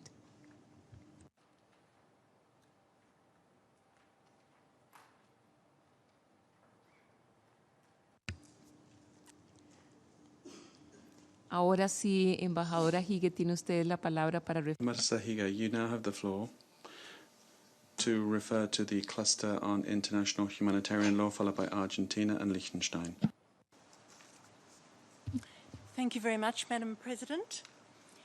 New Zealand would like to propose a new preambular paragraph as the entry point to this segment or cluster on international law and IHL, So we would be proposing it after current PP3, but of course if additional preamble paragraphs indeed get incorporated into the text, as has been suggested here today, we would be proposing this new preambular paragraph to be inserted at whatever was the entry point to the IHL international law segment. We would like to propose text which in fact draws on consensus language taken from the 2010 NPT outcome document, and our proposal would be a preambular paragraph which says, reaffirming the obligation on all states at all times to comply with international law, including international humanitarian law. As you yourself have just said, Madam President, it's very important that we have a very full and comprehensive outline of the terms of IHL as they appear now in PP4, but in fact, PP4, as currently drafted, lacks some elements, and you invited delegations to take up your request that language be put forward that remedies the various omissions. Accordingly, we would like to suggest an amendment to that, but with an additional standalone preambular paragraph as its particular entry point, and we would suggest that this new preambular paragraph state, quote, aware that the right of the parties to an armed conflict to choose methods and means of warfare is not unlimited. That would be our entry point into the redrafted, more inclusive language to follow as in PP4 at present, and the language we would suggest for redrafted PP4 is basing themselves on the principles and rules of international humanitarian law, including the rules of distinction and precaution, the prohibition of indiscriminate attacks, the rule on proportionality in attack, the prohibition on the use of weapons of a nature to cause superfluous injury or unnecessary suffering, and the rules on the protection of the natural environment. We hope that that covers comprehensively the tenets of IHL, but we are very grateful if anyone can correct or expand on this to ensure that it is very properly done. Finally, in the context of IHL, Madam President, we would like to propose a slight reframing of the Martens Clause as it is currently set out in PP6, and we would suggest that an amended PP6 might say, stressing that any use of nuclear weapons would be abhorrent to the principles of humanity and the dictates of public conscience. We think that that appropriately characterizes the Martens Clause, but without opening up the issue that one delegation raised this morning about exactly which cases would not be covered by this convention. I don't think we need to go there. We simply restate the important impact of the Martens Clause. Thank you very much, Madam President. Muchas gracias. Thank you very much to the delegation of New Zealand. Argentina, Iran, Liechtenstein, Cuba, Switzerland, the state of Palestine, and Sweden have asked for the floor. Argentina. Gracias, señora Presidenta. Thank you, Madam President.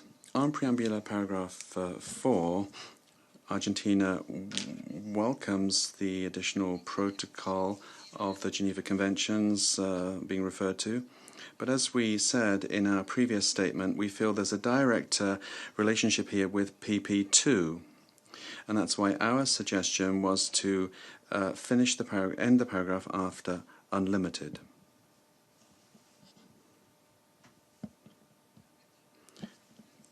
With regard to PP6, Argentina would like to support the language proposal made by New Zealand, we feel that the paragraph as presented at the moment suggests that this convention only covers civilians and combatants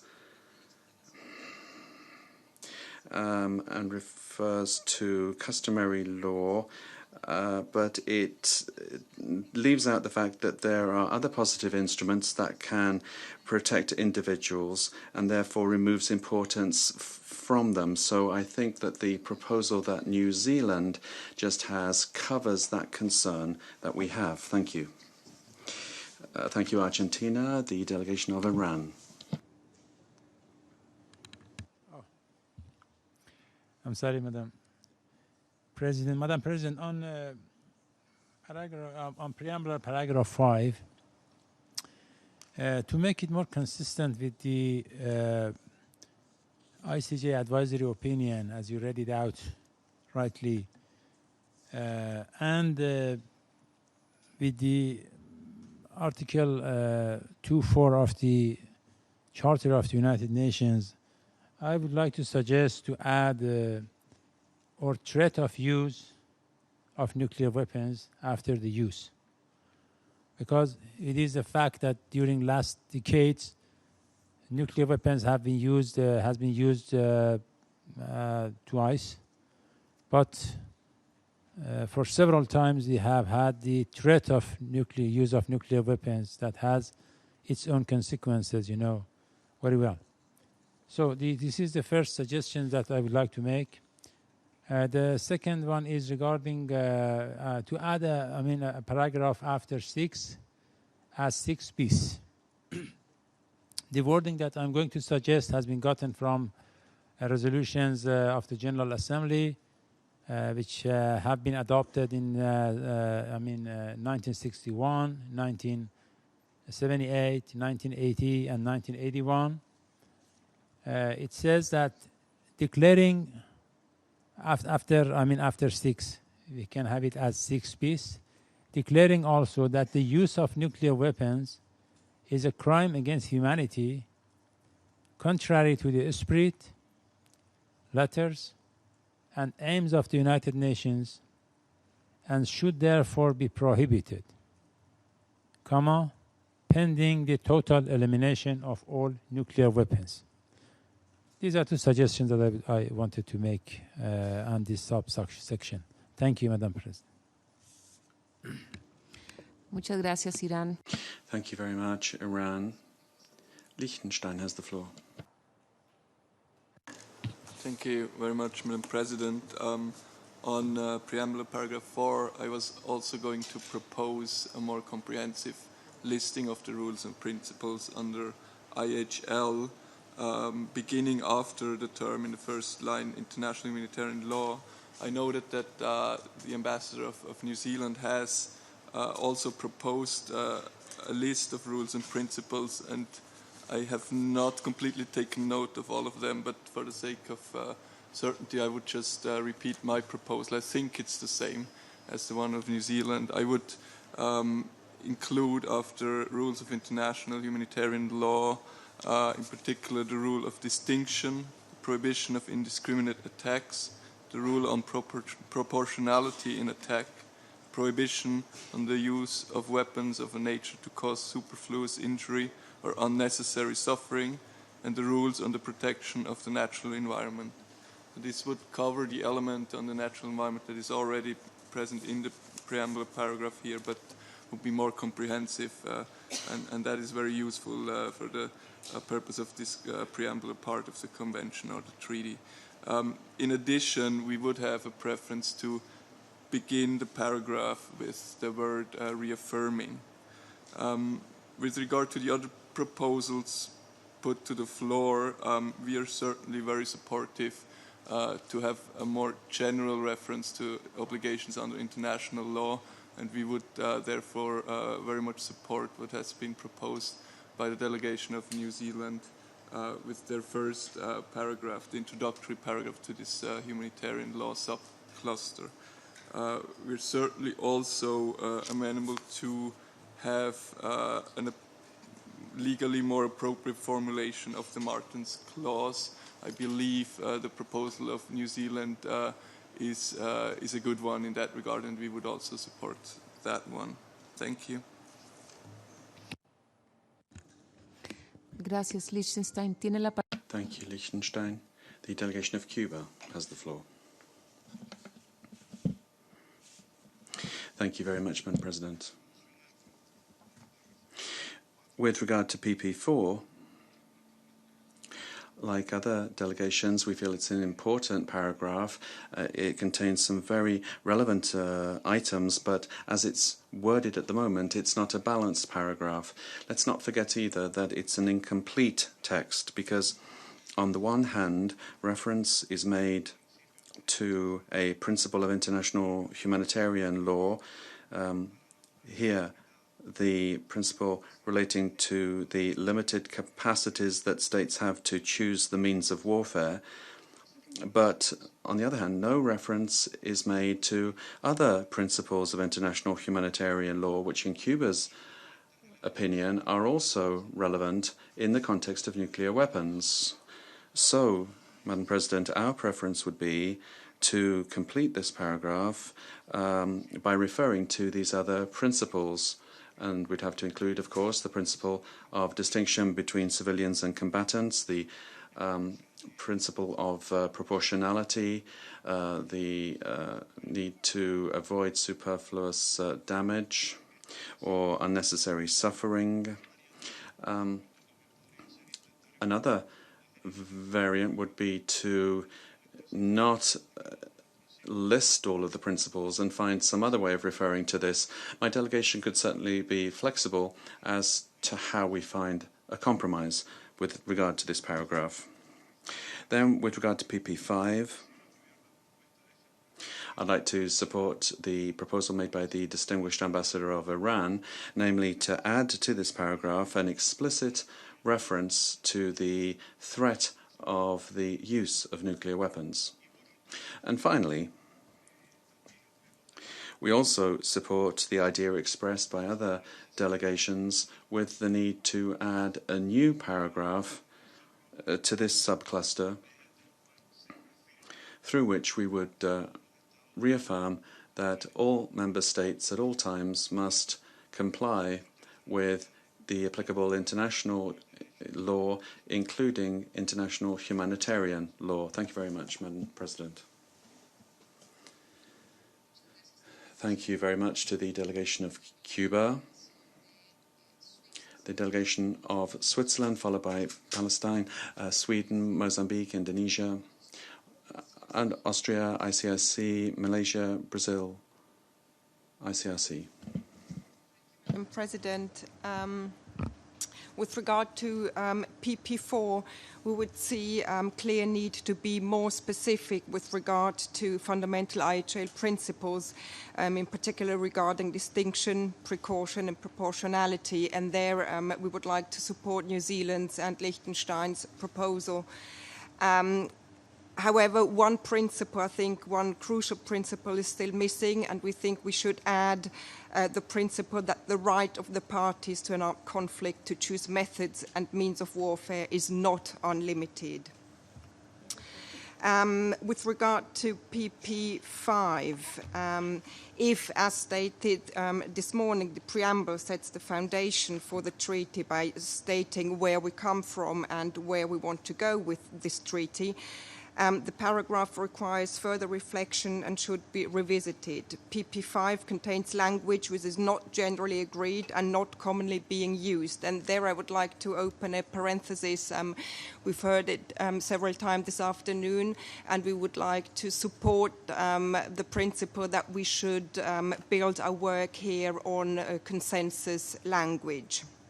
So turning back to PP5, there are different options for expressing the idea contained in the paragraph by staying in the realm of existing law.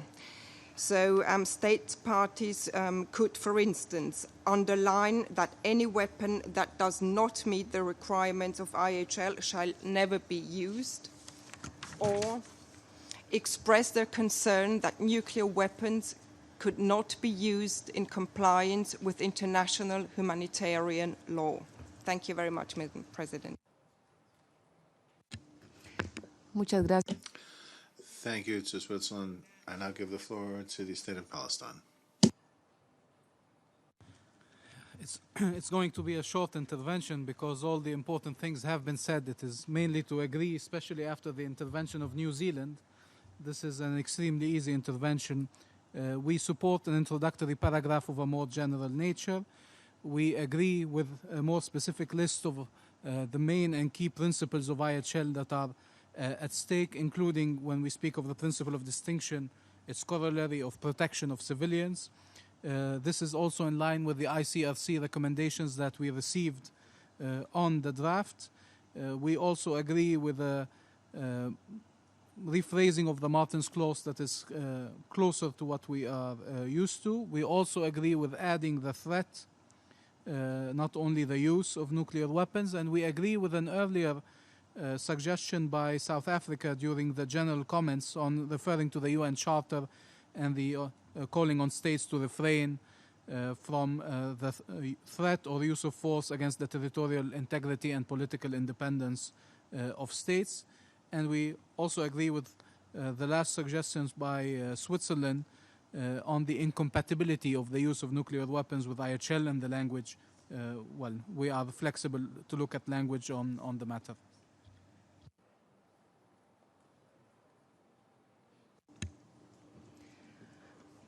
Muchas gracias. Thank you to the delegation from the State of Palestine, and I'll give the floor to Sweden.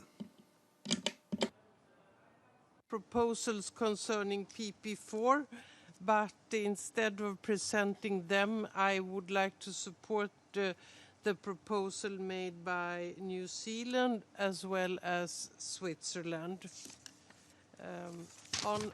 On PP6, I would also like to support the proposal that was made by New Zealand. On PP5, we have the same concerns that was just expressed by my colleague from Switzerland. We feel that we are stepping a little bit ahead of things here.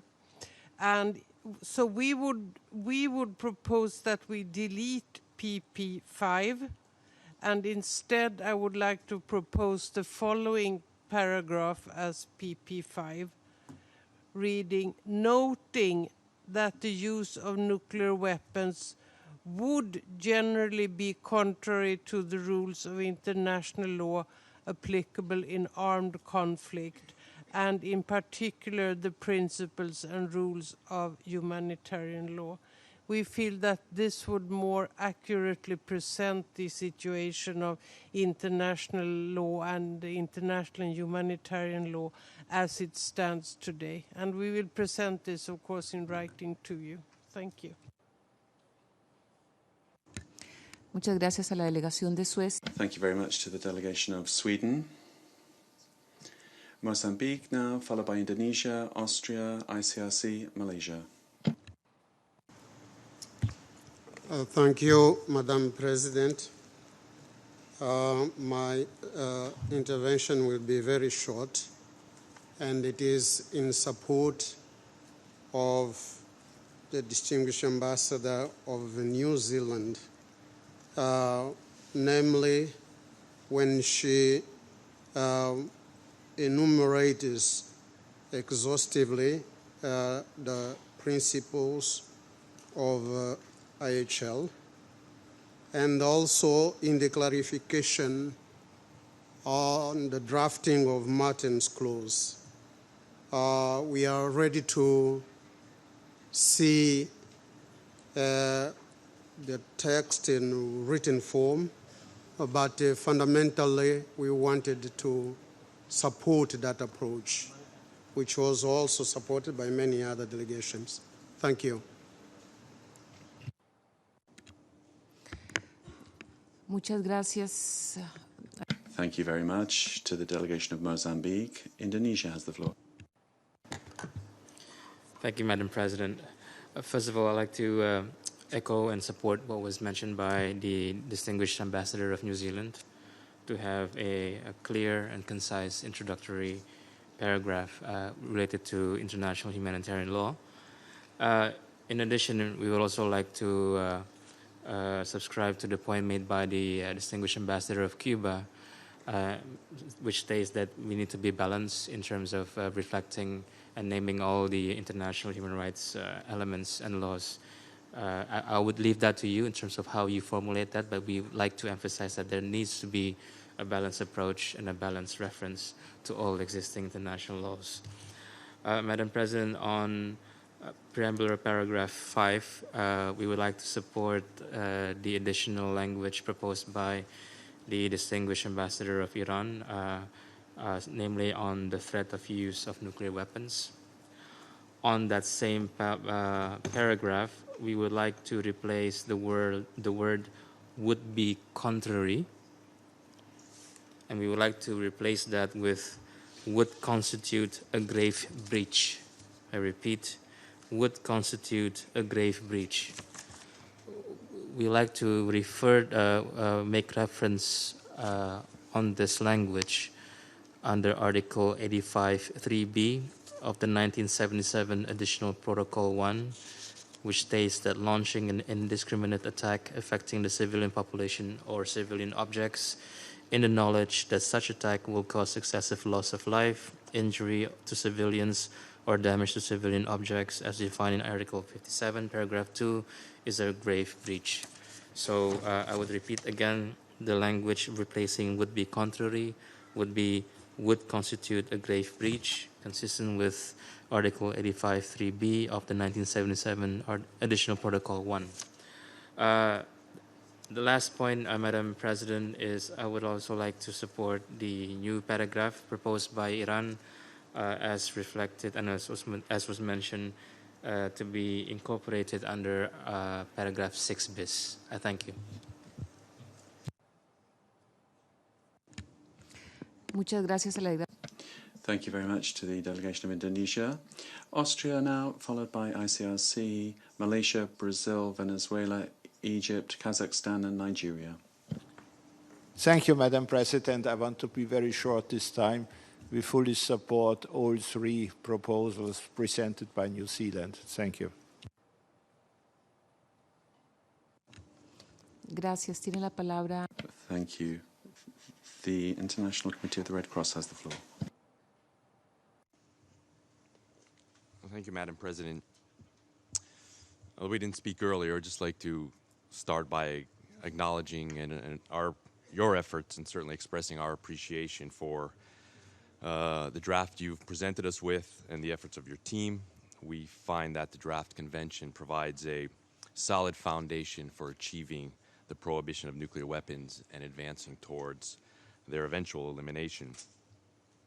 I just take the floor at this time to introduce the working paper that we've prepared for this meeting, Working Paper 7, which outlines the ICRC's views and recommendations on many of the key sections of the draft convention that we're discussing this morning. We had some earlier recommendations on preambular paragraph 1 about including and recognizing the difficulties in providing humanitarian assistance. Those have in many respects been dealt with earlier today, particularly by the proposal made by Austria. And I will come back later perhaps to discussing a new preambular paragraph on recognizing the increased risk of nuclear weapon use by accident, intent, or miscalculation. But focusing just a few brief comments on the paragraph we're discussing at the moment, preambular paragraph 4.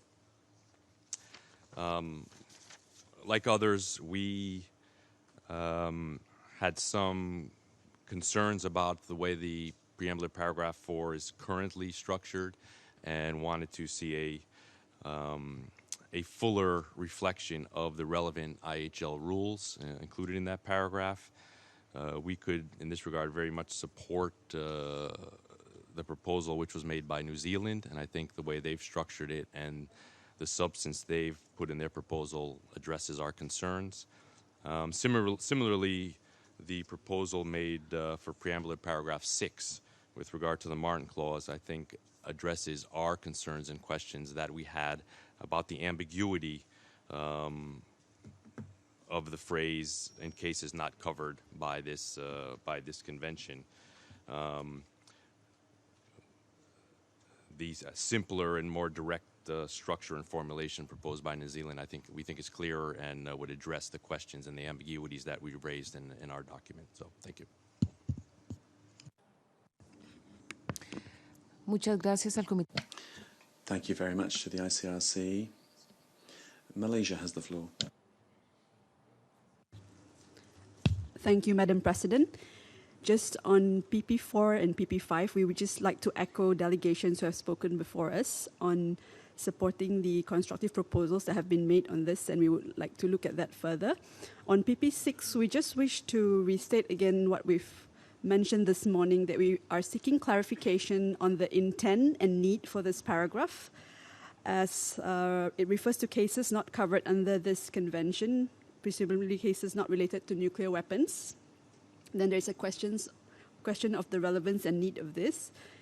In emphasizing cases not covered by this convention, and then speaking of essentially international law principles applicable to civilians and combatant, in its second half suggests that the intent of the PP is to reinforce international humanitarian law. However, as international humanitarian law only applies to armed conflict, and the only possible cases covered in the convention where armed conflict would occur is with regard to use in Article 1, then we wish to therefore seek views from other delegations whether this language could be considered further. And we thank the delegation of New Zealand for pointing out a constructive way forward in this regard. Thank you. Muchas gracias. Thank you very much to the delegation of Malaysia, Brazil now, followed by Venezuela, Egypt and Kazakhstan. Thank you, President. We wish also to support paragraphs by New Zealand, which we think solve many of the issues that were identified by several delegations, and makes for more complete reference to the applicable international humanitarian law. So we fully support that as an alternative. We would also like to support proposals by Iran on to include threat of use,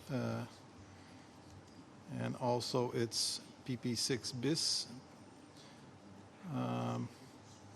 declaring use of nuclear weapons a crime against humanity. We would also wish to support Indonesia's proposal to make a reference to a grave breach of international law, which I think it's a step up from what is currently drafted. We would also like to indicate and make it clear that we think that the Swedish proposal that draws upon language from the International Court of Justice advisory opinion is not helpful, because here we're trying to move forward, not remain within the status quo. So we wish to really fill the gap, and the gap requires us to declare and to be clearer than that advisory opinion was at the time in 1996. We wish now to be clear as to what we understand to be a grave breach of international law, the use of nuclear weapons. So we do not support the Swedish language. Thank you. Gracias. Thank you to Brazil. Venezuela has the floor now, followed by Egypt. Thank you, Madam President. We'd also like to join in the support of those to support those delegations that themselves have supported new paragraphs introduced by New Zealand. We feel that the consensus language from the NPT document is a good solution to the concerns that delegations have expressed, and we would include ourselves in those delegations.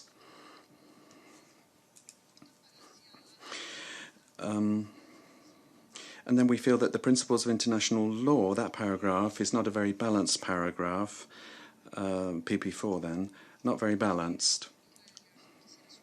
And also, our delegation would like to support the proposal made by Iran to include an explicit reference to the threat of the use of nuclear weapons. And we also support a PP6 bis, that proposal that was also brought in by Iran. Thank you. Muchas gracias, Venezuela. Thank you very much, Venezuela. Egypt now, followed by Kazakhstan, Nigeria, Mexico, and Thailand. Thank you very much, Madam President. Just a quick reference that we would like to express support to the distinguished delegation of Iran's suggestion and PP5 to the addition of use and threat of use of nuclear weapons. We would also support the suggestion provided by the delegation of Indonesia as well to change the phrase from would be contrary to constitute a grave breach. I think that is a helpful suggestion as well. Thank you very much. Muchas gracias, Egipto. Thank you, Egypt. Kazakhstan. Thank you, Madam President. On PP5, we believe that any use of nuclear weapons is contrary not just to the rules of international law applicable in armed conflict, but is definitely in contravention of the very spirit of UN Charter, and is also a violation of international law, in particular international humanitarian law. So we would like to propose to broaden and strengthen the paragraph with the following wording. We reaffirm that any use of nuclear weapons will be in contravention of the spirit of the Charter of the United Nations and will be a violation of international law, in particular international humanitarian law, and also reiterate that nuclear weapons pose a serious threat to the very survival of humankind. We will submit our proposal in written form to the Secretariat. Thank you.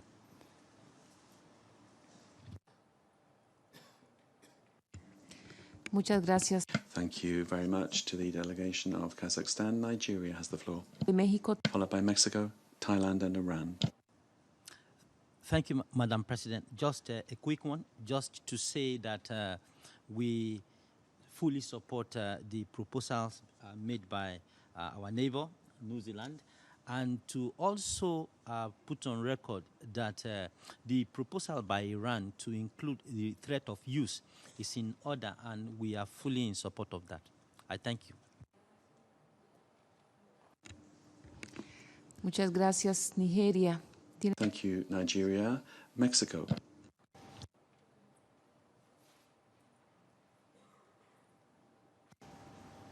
Muchas gracias, señora Presidenta. Thank you very much, Madam President. I'd also like to join in the support for the New Zealand paragraph in this section. Also in PP4, I'd like to support the New Zealand and Liechtenstein proposal with regard to humanitarian law, and also New Zealand's paragraph for PP6 I support. Thank you.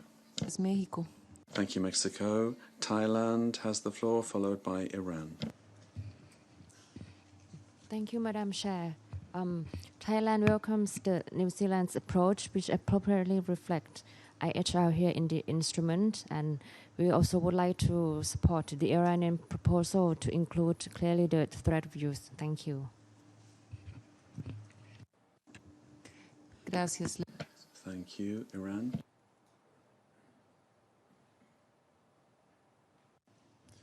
Thank you, Madam President.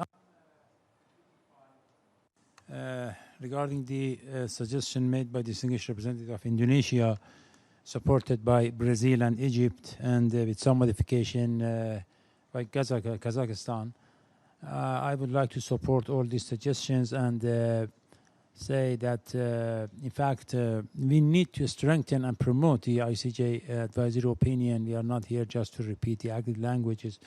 And these are very good modifications suggested by these distinguished delegations, and I would support that. Thank you. Muchas gracias, Irán. Thank you, Iran. Delegation of Ghana has the floor, and I don't see any other delegations asking for the floor on this subcluster of paragraphs. Oh, the ICRC has also just asked for the floor. Delegation of Ghana. Thank you very much, Madam President. This is just a quick intervention, generally to express support for the proposal by the delegation of New Zealand, which generally provides a complete reference to IHL. Madam President, regarding PP6, we also like to support the proposal by Iran, as echoed by other delegations, that the threat of use of force is in the right sense and should be included in the PP6. Thank you.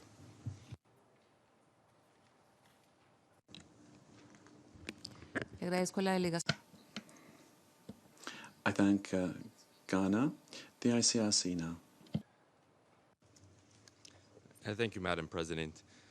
I don't wish to prolong the session. I just wanted to make a comment in response to the proposals made and supported by several delegations about referring to the concept of grave breach, and in particular the link to Article 85, Paragraph 3 of Additional Protocol 1. I just wanted to point out that one of the implications of that approach is that the grave breach concept and the way it's outlined in Additional Protocol 1 is very much linked to international armed conflicts, and that one of the consequences of this approach would be limiting to those kind of conflicts and perhaps be a bit limiting, given that non-international armed conflicts would be excluded from that kind of language. So it may have the unintended consequence of excluding non-international armed conflicts from classifying the use of nuclear weapons in that regard as a grave breach. So, thank you. Muchas gracias. Thank you very much. The delegation of Costa Rica now, followed by Algeria. Thank you, Madam President. Very briefly, we'd just like to support the proposal made by New Zealand to include a PP in this cluster, an introductory paragraph in this cluster, and also the proposal of Liechtenstein and New Zealand with regard to including the principles of international humanitarian law. Thank you. Thank you, Costa Rica. Algeria has the floor. Thank you, Madam Chair. Likewise, I would like just to support the inclusion of the wording of threat of use, and as well as the language of ICG. It should be reinforced as well in these paragraphs. Thank you.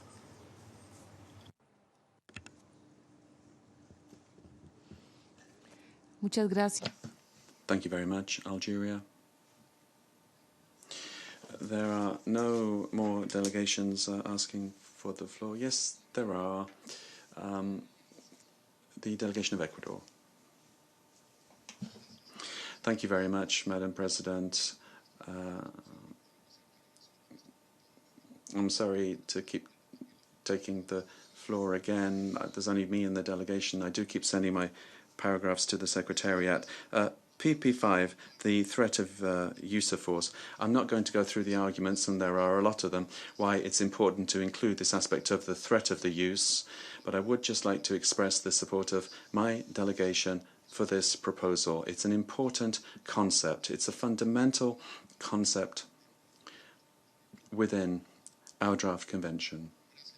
Thank you, Madam President. That was it.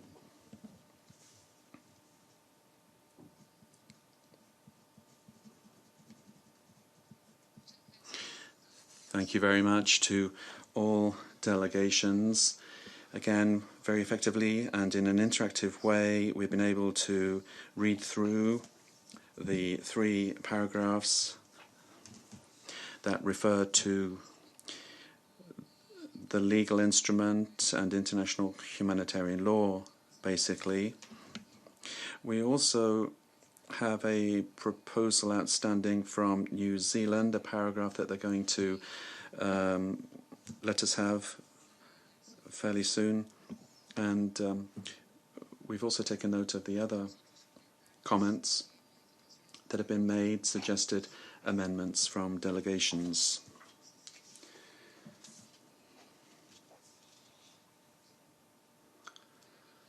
So, with that request for paragraphs for proposed language to be please sent to us by email, nuclear.conference@un.org is the address. nuclear.conference@un.org. And please copy to Spies M, Michael Spies, SPIESM @un.org. I repeat, SPIESM @un.org.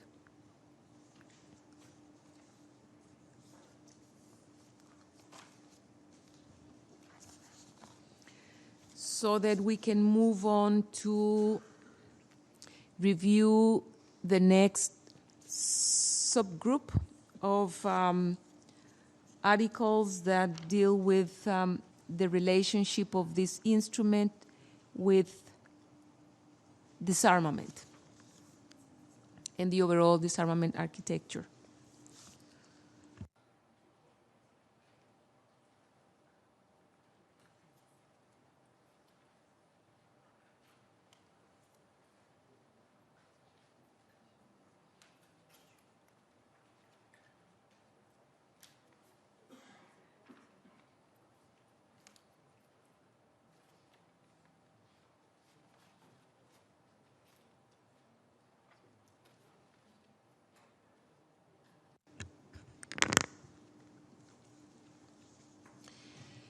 Como vamos de nuevo entonces a hacer una So, let's now move on to comprehensive consideration of these paragraphs. I'd like to give an introduction to each of these articles so that we can then open the floor for delegations to make their comments.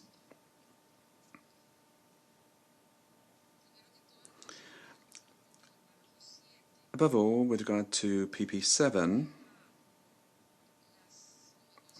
this reflects the numerous proposals for the preamble to reaffirm the basic principles of the Charter of the United Nations. The language used in this paragraph is based on identical wording that you find in the preamble to the Conventions on Biological Weapons and the Convention on Chemical Weapons.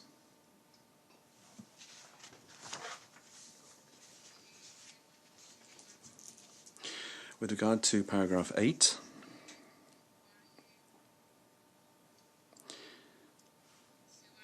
this language is based on the preamble from 71258, and this attempts to reflect the vision that this convention should make a contribution towards the complete elimination of nuclear weapons. Paragraph 9 is linked to the previous one, stating that the states parties, when they sign, are committed to working towards this goal. Paragraphs 9 and 10 reflect these calls that have been made at the conference to include language that reflects the need for further effective measures to be taken that will lead to disarmament. Recognizing that the general obligations under the Convention will constitute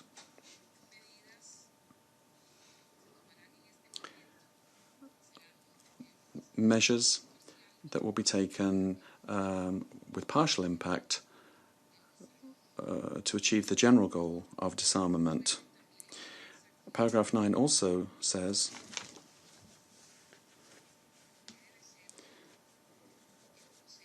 refers to what the general final process should be for the disarmament process. And we took as our guide for wording this paragraph the actual NPT treaty itself, which in its preamble expresses the desire to facilitate the a cessation on the production of nuclear weapons, the destruction of all existing arsenals, and the elimination of nuclear weapons from national arsenals as well as their means of delivery.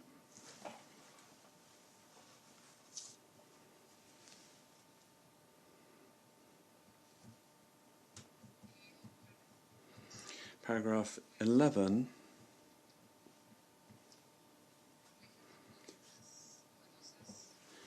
also reflects the many interventions made with regard to general and complete disarmament.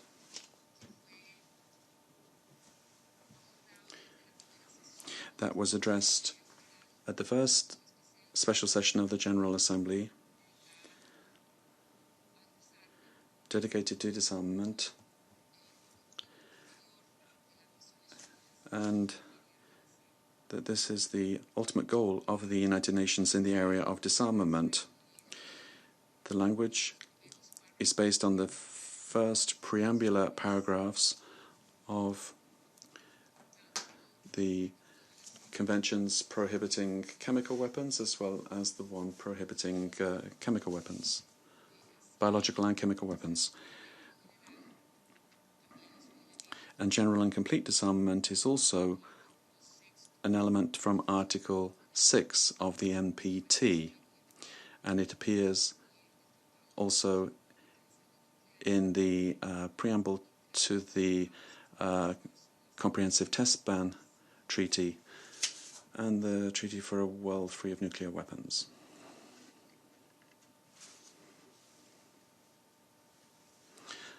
Finally, in paragraph 12,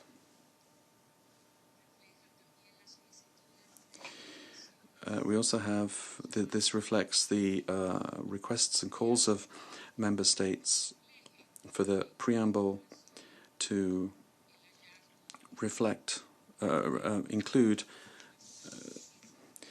a reference to the International Court of Justice,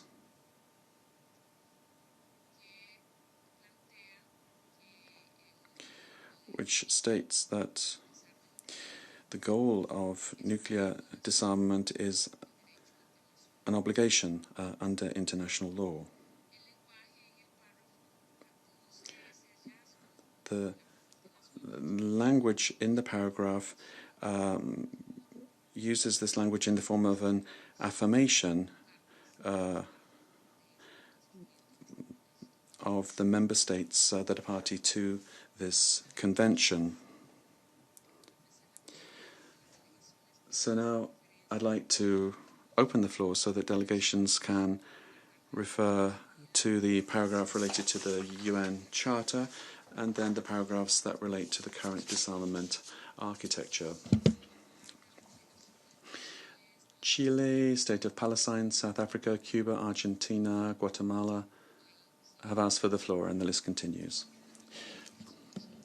The delegation of Chile has the floor. Thank you very much, Madam President. Since it's the first time that we've taken the floor, we'd like to congratulate you on how you're conducting our work. I'm going to make my intervention in English. The floor on PP 11 on behalf of the following member states: Colombia, Ecuador, El Salvador, Jamaica, Indonesia, Philippines, Uruguay, Venezuela, Guatemala, and Peru, and my own country, Chile. General and complete disarmament, commonly referred to as GCD, and humanitarian disarmament share a common and rich history. humanitarian motives were at the core of campaigns for general disarmament arising from the indiscriminate slaughter of World War I and World War II.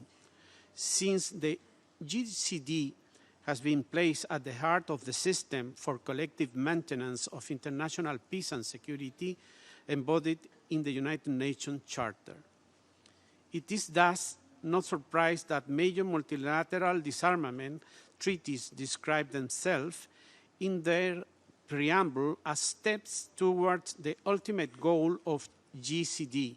Indeed, GCD is embedded in half a dozen treaties, including the Bangkok Treaty, the Biological Weapons Convention, the Chemical Weapons Convention, the Comprehensive Nuclear Test Ban Treaty, the Pelindaba Treaty, the Seabed Treaty, the Treaty of Tlatelolco, and the Treaty of Nuclear Weapon-Free Zone in Central Asia. The Nuclear Ban Treaty will contribute to making significant progress towards nuclear disarmament. It will also considerably reinforce the existing broader disarmament architecture. As such, the Ban Treaty should not be viewed as an end in itself, but as a critical piece of a wider web of treaties that jointly advance humanitarian disarmament and GCD. We therefore welcome the inclusion of a preambular clause on GCD in the draft treaty, which reads, quote, determined also to act with a view to achieving effective progress toward general and complete disarmament under strict and effective international control, end of quote. And we call for it to remain as it is. Thank you very much, Madam Chair. Muchas gracias a la delegación de Chile. Tiene la palabra. Thank you, Chile, the State of Palestine, followed by South Africa, Cuba, and Argentina. Thank you, Madam President. We commend the effort to articulate the different obligations and objectives that stand around this convention, including other relevant instruments and the general objective of nuclear disarmament and disarmament. Just a language suggestion for the PP that reads, bearing in mind that the prohibition of nuclear weapons would be an important contribution towards comprehensive nuclear disarmament.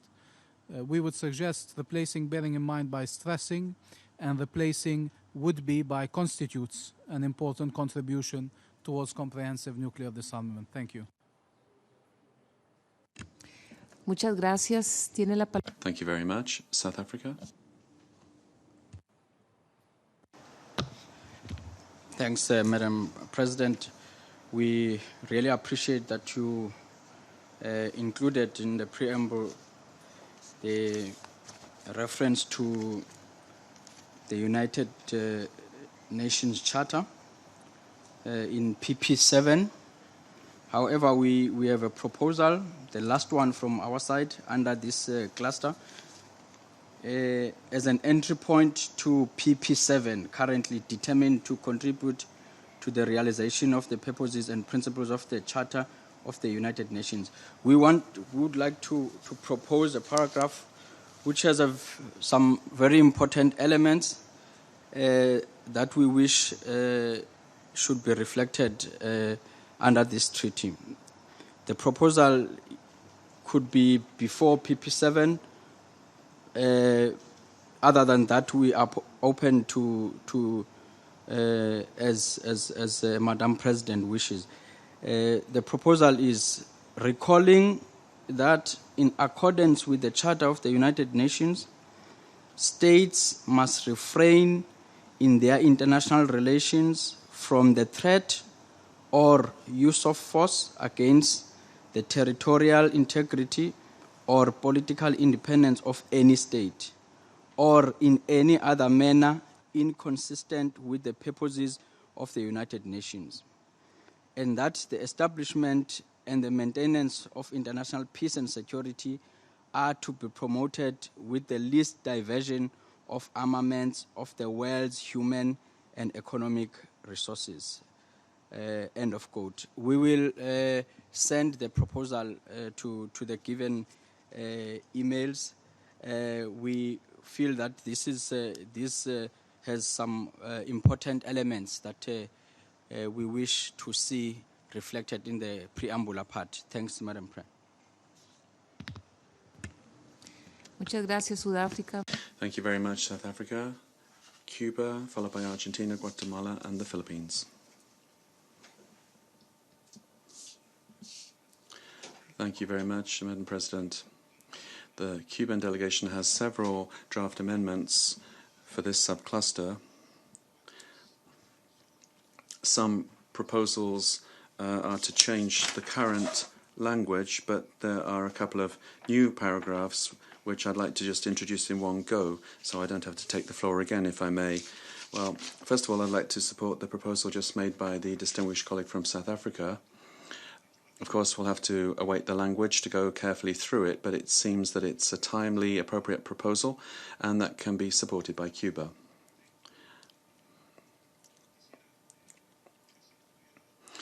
And then after current PP7, I'd like us to include two new paragraphs that I'll read out in English.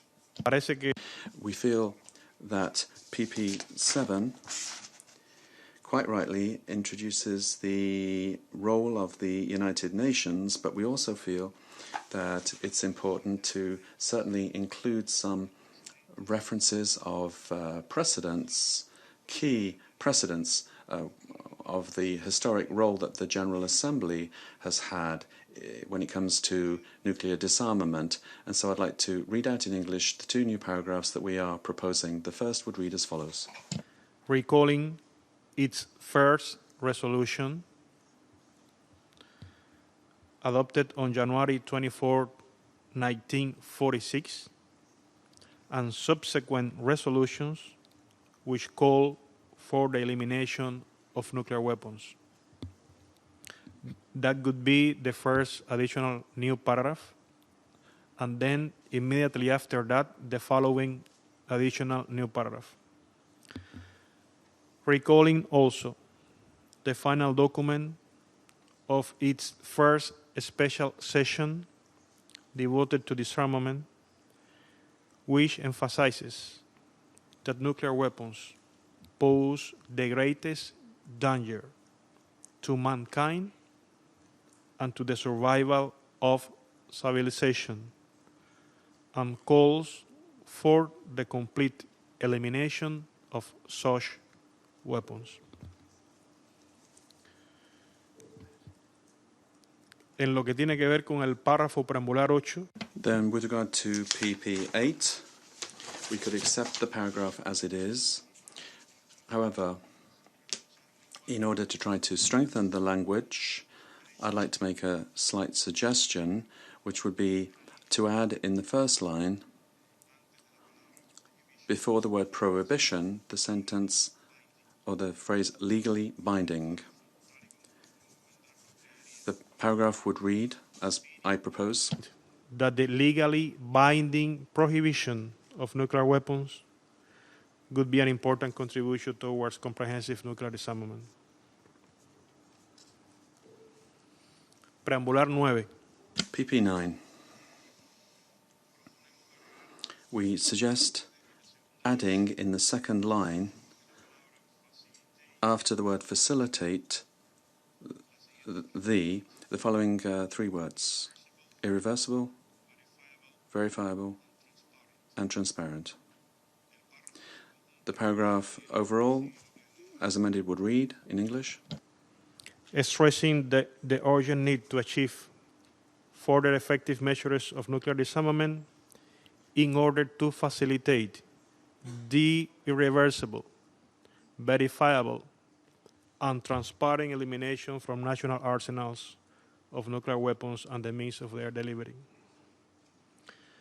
Por último, Finally, PP12, which has to do with the International Court of Justice. Rather than the word affirming, we'd like to change that for reaffirming. We propose this because, as you know, the General Assembly makes this affirmation every year in its annual resolution on the follow-up of the advisory opinion of the Court. And so this is affirmed every year by the General Assembly, so this is a reaffirmation. And I think that that is simply an amendment that reflects reality. And we'd like to add at the end of this paragraph the following sentence that I'll read out in English. As unanimously concluded by the International Court of Justice in its advisory opinion of July 8, 1996, on the legality of the threat or use of nuclear weapons, and also affirming that the obligation is universal and unconditional. Voy a leer el párrafo en su conjunto. I'll read out the sentence as a whole, as amended. Reaffirming that there exists an obligation to pursue in good faith and bring to a conclusion negotiations leading to nuclear disarmament in all its aspects under strict and effective international control, as unanimously concluded by the ICJ in its advisory opinion of July 8, 1996, on the legality of the threat or use of nuclear weapons, and also affirming that the obligation is universal and unconditional. Con relación a la última parte de nuestra...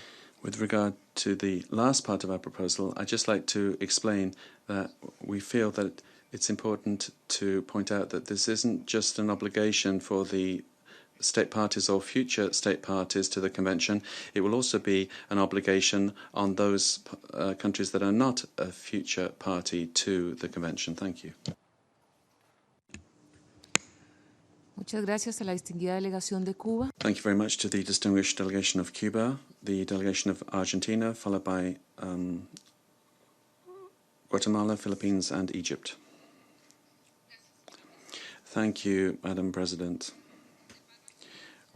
With regard to this paragraph, Argentina feels that we shouldn't ratify a legal vacuum when it comes to prohibition. NPT Article 6 calls for total disarmament, and that should be read as the prohibition of nuclear weapons.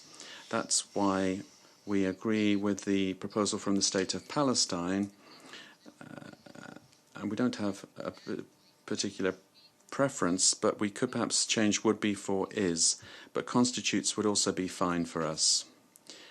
And then in that same PP8, we'd like to suggest two new paragraphs.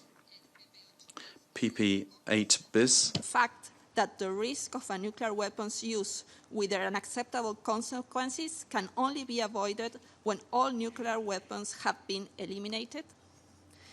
Y PP8 ter. And PP8 ter. Set forth in Article 6 of the NPT Treaty.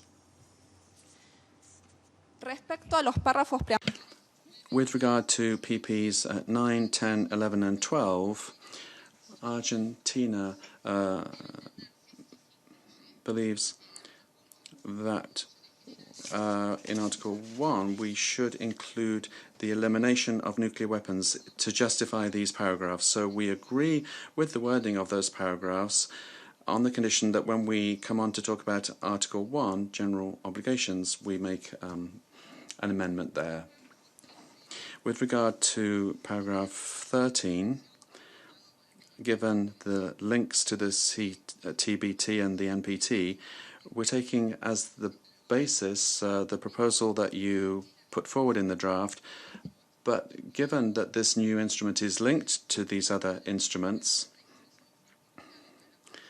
this is key, and perhaps, therefore, we could split this paragraph into three. So we begin by reaffirming the crucial importance of the Treaty on the Non-Proliferation of Nuclear Weapons, and then after that, stressing the vital importance of the Comprehensive Nuclear Test Ban Treaty, and finally, affirming the contribution of the treaties establishing nuclear weapons-free zones.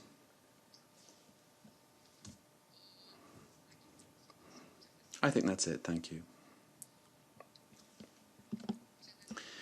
Thank you very much to the delegation of Argentina.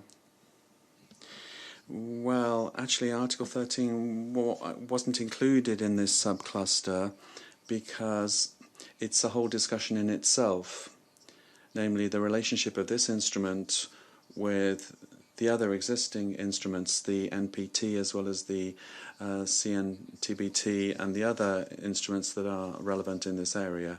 So we are going to give specific consideration to that article later. Guatemala, followed by the Philippines.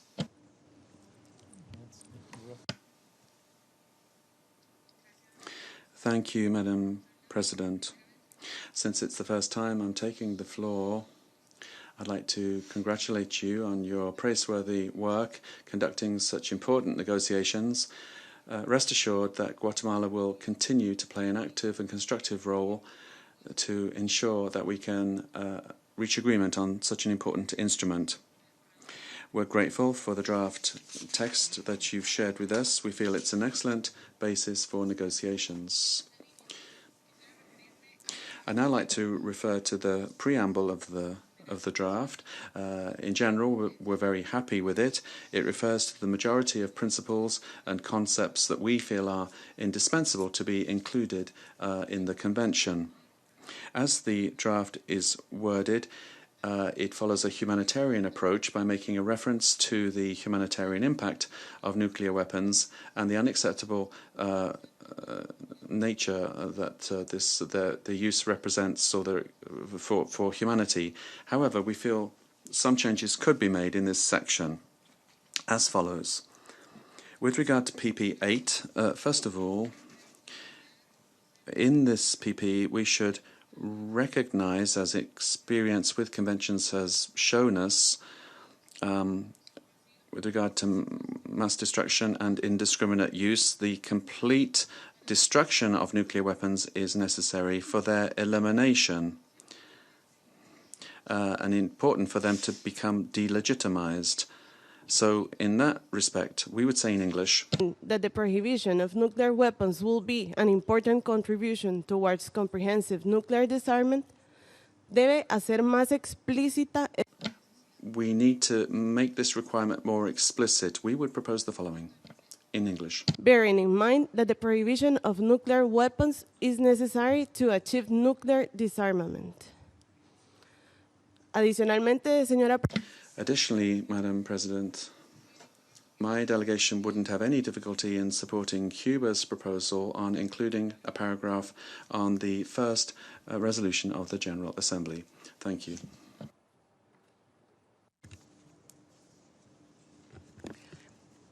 Le doy las gracias a la delegación. I thank the delegation of Guatemala. I see that we're approaching 6 o'clock now. So we'll take Philippines. They're next on the list. I'd also like to tell you that on the list of requests to take the floor, we have Philippines, Egypt, Mozambique, Indonesia, New Zealand, Switzerland, Liechtenstein, Ecuador, Brazil, State of Palestine, Sweden, Thailand, and Iran. So I give you that list so that you can be prepared to speak first thing in the morning.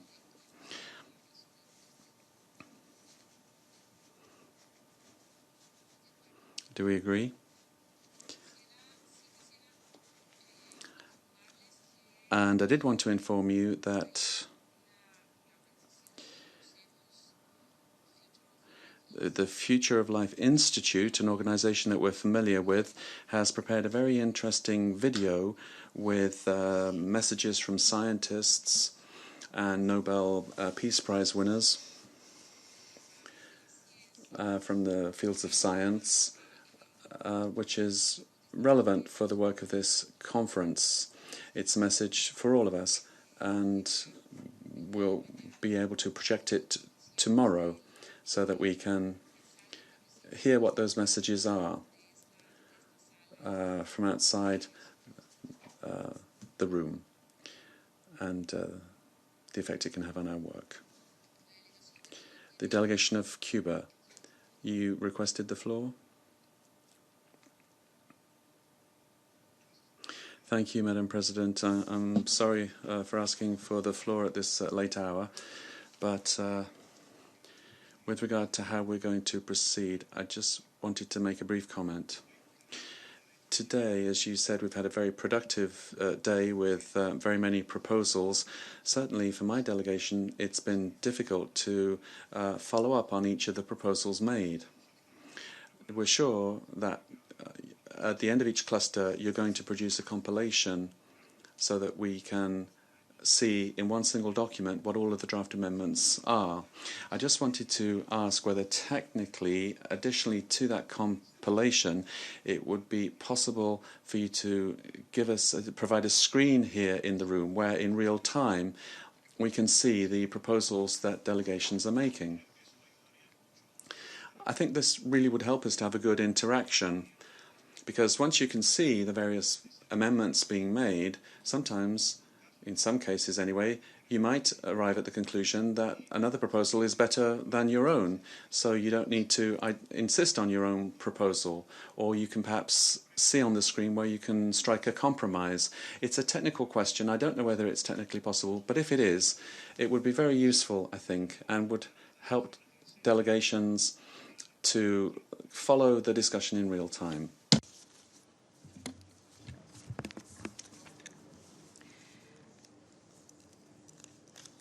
Le agradezco a la delegación. I thank the delegation of Cuba. I wanted to say that, yes, we're taking on board not just the specific comments in a very detailed way, but we're also waiting to receive the text proposals. There's a group of countries that made various text proposals that we discussed, other delegations discussed, and I asked them before they give us those text proposals if they could discuss the proposal amongst themselves so that they could produce a convergent proposal. So I'd like to thank all delegations for the very constructive negotiations. But there are proposals, for example, from South Africa, Ecuador, Austria, Sweden, Cuba as well, that have been commented on by other delegations, and it's important that we receive those texts to include them in the observations made. With regard to the issue that was raised with regard to having a screen, I think our experience has shown us that the collective drafting exercise is not something that we can engage in at the moment, at this stage, given the limited amount of time that we have. So certainly we'll always be available to work closely with you, with delegations, to produce the revised versions of the texts that we can read in the room. But I think it will be a little more difficult to have a screen that would be more a collective drafting exercise. I think that would slow us down rather than speed us up, and I think we have been quite productive. I thank you very much for your cooperation, and of course the whole team is available to all delegations to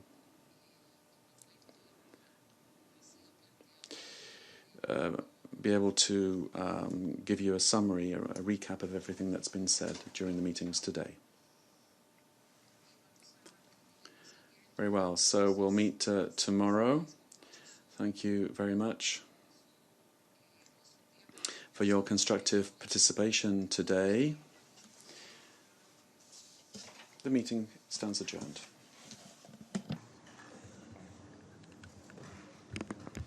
Tiene un punto de orden. Oh, there's a point of order. Distinguished delegate, is it a point of order? No? The meeting is adjourned.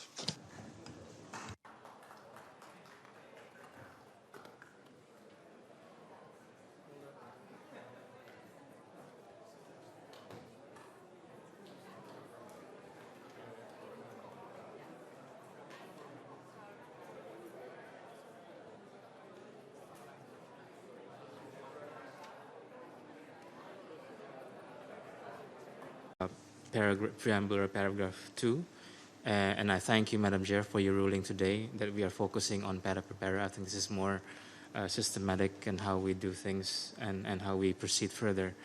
On preamble or paragraph 2, we would like to support the proposal made by Ireland to add pose a threat to the survival of humanity to replace the current text in reference to human survival.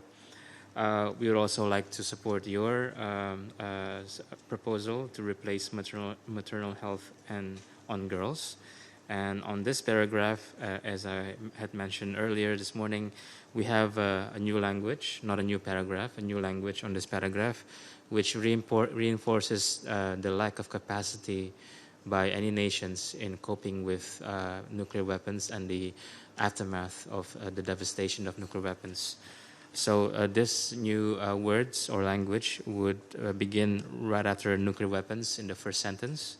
So it would read as follows: cognizant that the catastrophic consequences of nuclear weapons exceeds any nation's medical and rehabilitational capacity, and its effects transcends national borders, and so on and so forth. So that would be our proposal, Madam Chair, particularly on this preamble paragraph 2. I thank you.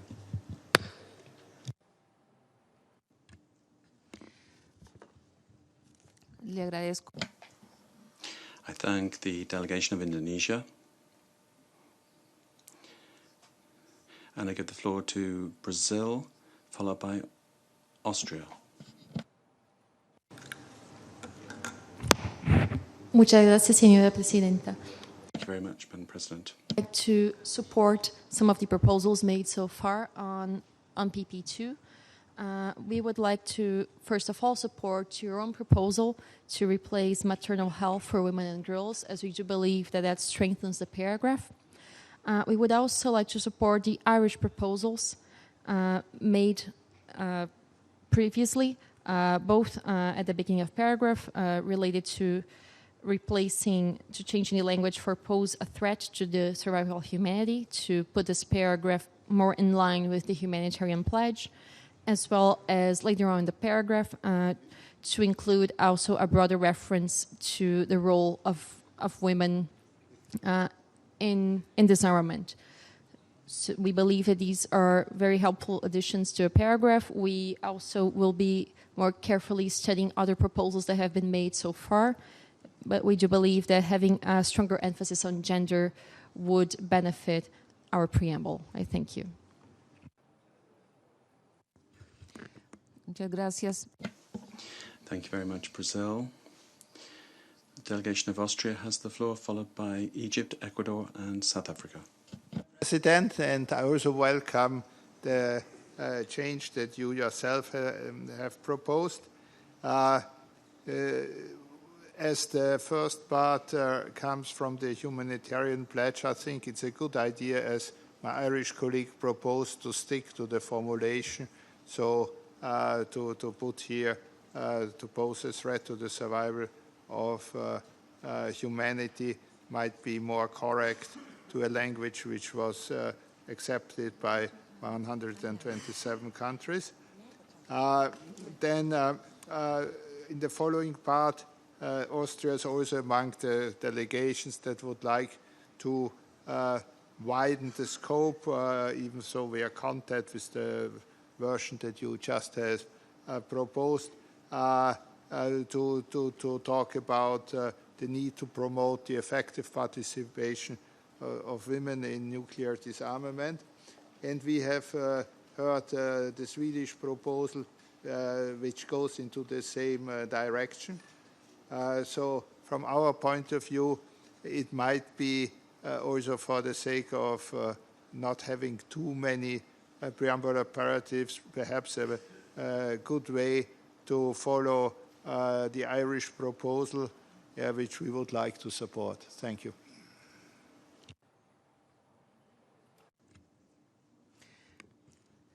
Muchas gracias. Thank you very much to the delegation of Austria. The delegation of Egypt has the floor, followed by Ecuador. Thank you very much, Madam President. My delegation is fine with some of the proposals made by countries regarding PP2.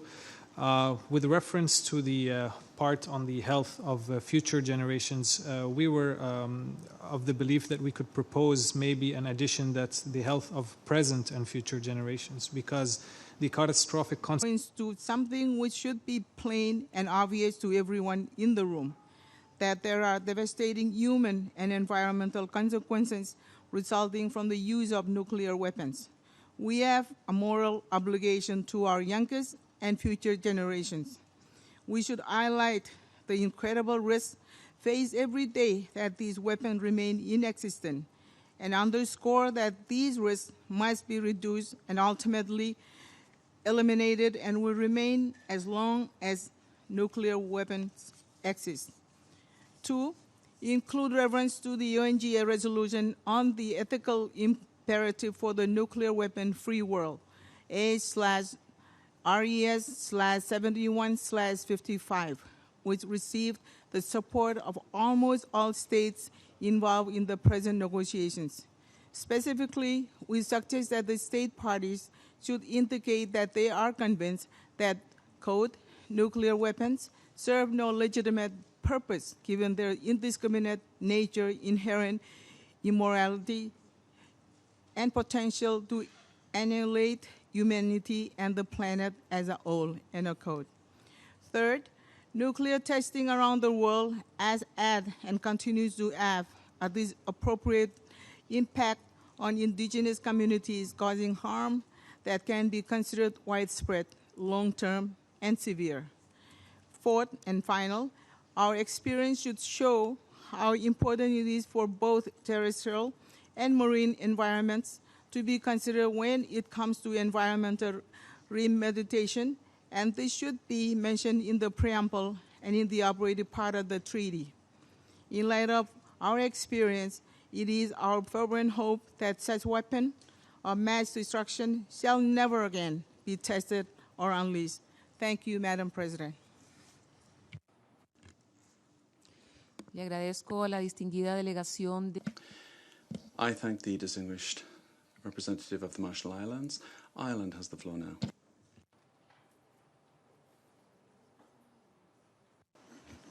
Yeah. Thank you, Madam President, for giving me the floor again.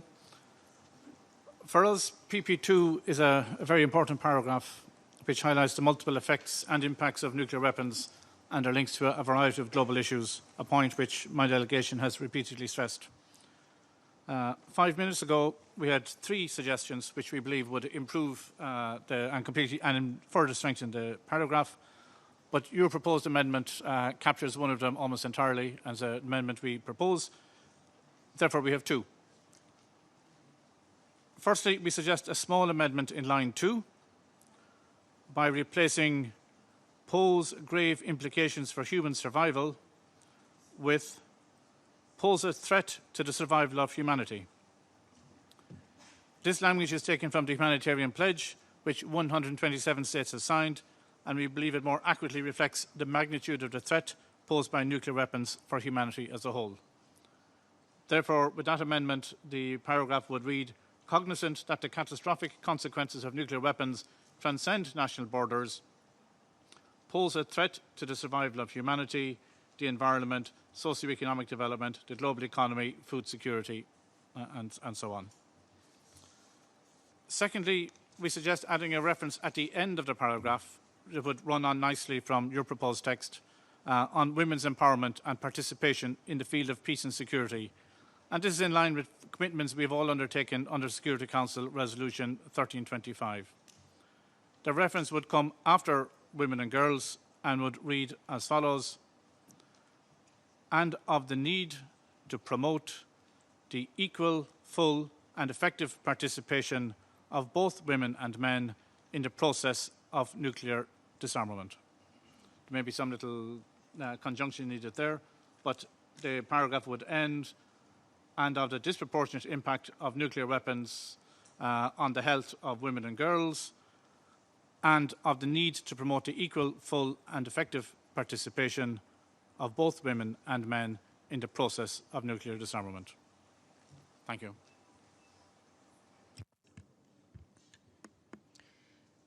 Le agradezco a la delegación de Irlanda. Tiene la palabra. Thank you very much. I give the floor to Sweden, followed by Liechtenstein and Indonesia. Allow me first a couple of general remarks, since my delegation did not speak during the general segment. The first session of our negotiations was marked by seriousness and substance. There was also good interaction between member states and civil society. We hope that this session will be marked by the same features. Your draft for a convention shows that you and your team have listened carefully to views expressed during the first session, and the draft contains many elements that are likely to enjoy general agreement. And Sweden can support many elements of the first draft. But there are also areas where we see difficulties and room for improvement. We will present our suggestions in detail and propose amendments as we go through the draft during today and during the coming days. So you will probably hear from me several times during these days, and I ask you to bear with me during these interventions. Madam, if we manage in our joint endeavor to conclude our negotiations on a convention banning nuclear weapons on 7 July, which is possible, we will have taken an important step towards the elimination of nuclear weapons. We will also, as non-nuclear weapon state parties to the NPT, have contributed to the fulfillment of Article 6 in a way that is possible for us. We look forward to working with you and all other delegations on such a noble purpose. Now, to preambular paragraph number 2. We would also like to address the gender issue, and your suggestion was definitely an improvement on the text. But we have a slightly different proposal, so we would like to delete the latter part of this paragraph, starting from "and of" until the end of that sentence, and replace them by 3 new paragraphs. I know that you said, Madam, that we should suggest new paragraphs at the end, but since this is a replacement, I will suggest them now. So the first would read, "Also cognizant of the disproportionate impact of ionization radiation on girls and women." Then, second new preambular paragraph, "Concerned by the low representation of women in multilateral disarmament forums." 3. Committed to the implementation of UN Security Council Resolution 1325, actively supporting the important role of women in the prevention and resolution of conflicts and in peace building, and stressing the importance of their equal and full involvement. So that would be our suggestion. We will present all our amendments in writing once we have finalized the cluster to the Secretariat. Thank you. Le agradezco a la. I thank the delegation of Sweden. I now give the floor to Liechtenstein.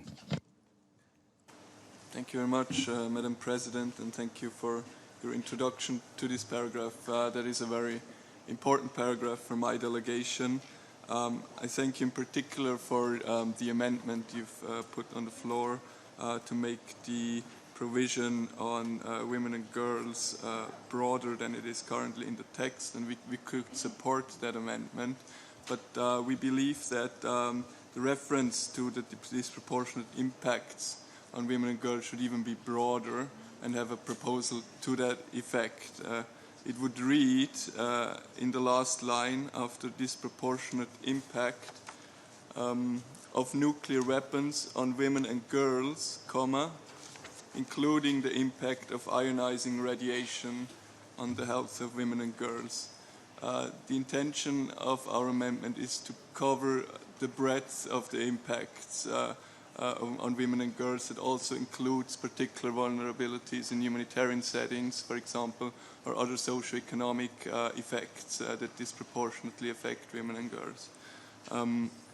We also had an amendment in the second line after the word borders, but it's actually been taken care of by the amendment of Ireland, which we can fully support. Thank you. Muchas gracias. Thank you very much, Liechtenstein. Indonesia, now followed by Brazil. Thank you, Madam Chair. First, we do not have any general comment on the preamble, as this was rightfully pointed out by our DPR earlier this morning. I'd like to zoom in on... And after making the introduction in my mother tongue, I'll move into English in order to follow the English text that we have before us. Start reading the second preambular paragraph, which mentions that cognizant that the catastrophic consequences of nuclear weapons transcends national borders, poses grave implications for human survival, the environment, socioeconomic development, the global economy, food security, and for the health of future generations, and of the disproportionate impact of ionizing radiation on material health and on girls. This paragraph reflects the calls made for the Convention to recognize the findings of the International Conference on the Humanitarian Impact of Nuclear Weapons. The elements in this paragraph draw from the preamble of resolutions 71/46 and 70/47 on the humanitarian consequences of nuclear weapons. In addition, it reflects the calls from the March session for the Convention to recognize, in particular, the gendered impact of nuclear weapons. On this point, and before I open the floor for comment, I wish to acknowledge that upon further reflection and receiving feedback from different delegations, the term maternal health does not fully capture current scientific understanding of the gendered impact of nuclear weapons. We therefore propose that we can consider the phrase maternal health and on girls to be replaced with the phrase the health of women and girls.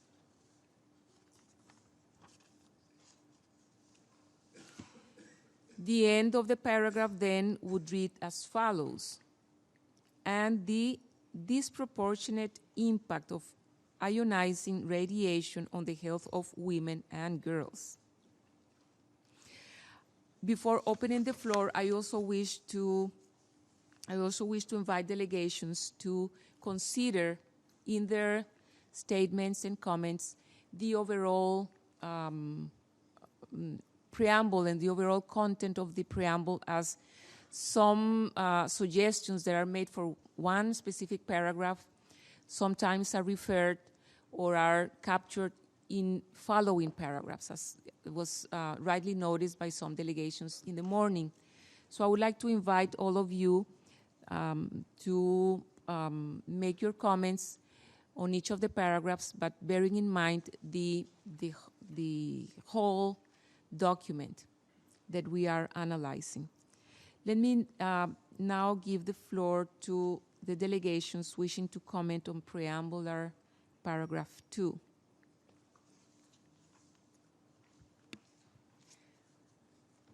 I see the delegation of Marshall Islands, followed by Ireland and Sweden.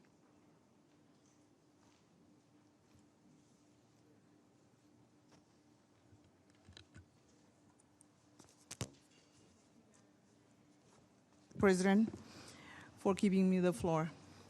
Madam Chair, distinguished delegates, and friends, the Republic of the Marshall Islands recognizes the incredible progress which was achieved during the first round of negotiations. We further welcome the draft convention. Regarding the preamble, it introduces and set out the vision of this treaty. It provides us with the directions to move forward towards the global goal of a world without nuclear weapons.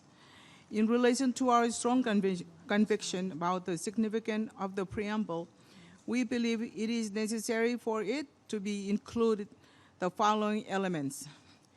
First, the humanitarian impact of nuclear weapon use should be rightfully acknowledged as a fundamental underpinning of the instrument. This must be accomplished in a means which does not point finger nor erode whatever trust exists with nuclear armed states. Focusing on the humanitarian impacts of nuclear weapon is not a pathway to vilifying any actor.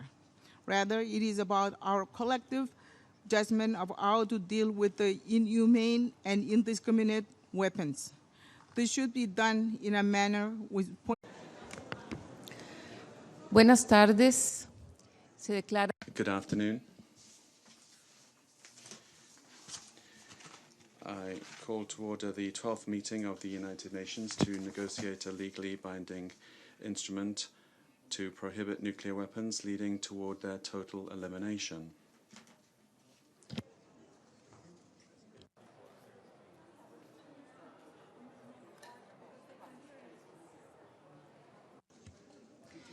Les agradecemos a los participantes tomar sus respectivos. I would ask delegates to please take their seats so that we can begin our deliberations.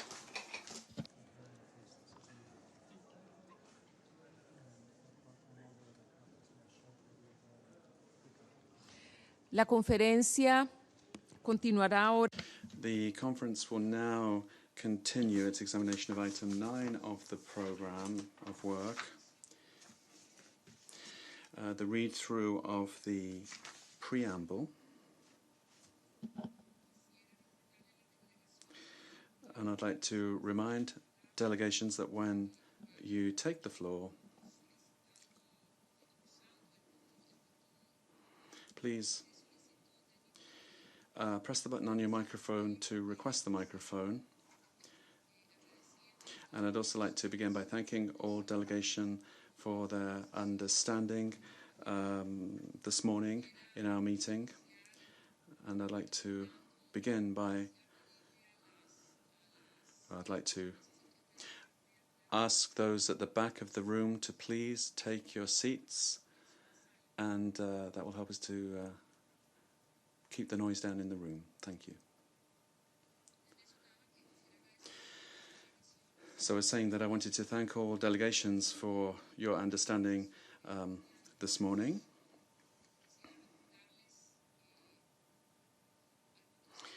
And I'd like to remind you of some procedural aspects that we have to bear in mind. Some delegations put some questions towards the end of the morning meeting, and we'd like to recall that in this review process, where we're going paragraph by paragraph through the text,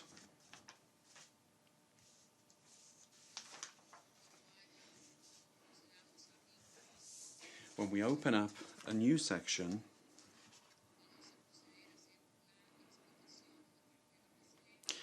the President is going to first explain the content of the section, and immediately after that we'll go paragraph by paragraph through the section. And of course, delegations will be able to make their initial interventions pertinent to that section, their general interventions, and also the specific interventions relating to the paragraph under consideration.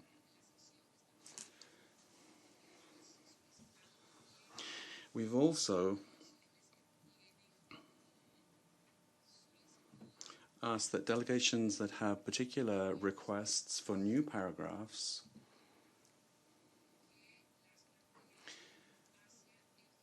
to introduce those towards the end of our consideration of the relevant section.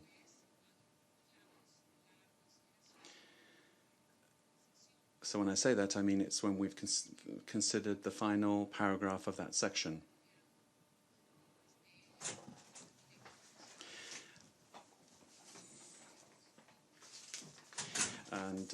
And then the paragraphs that are going to be proposed will be directly related to the paragraph under consideration. I'd also like to recall that as we gather all of the comments being made,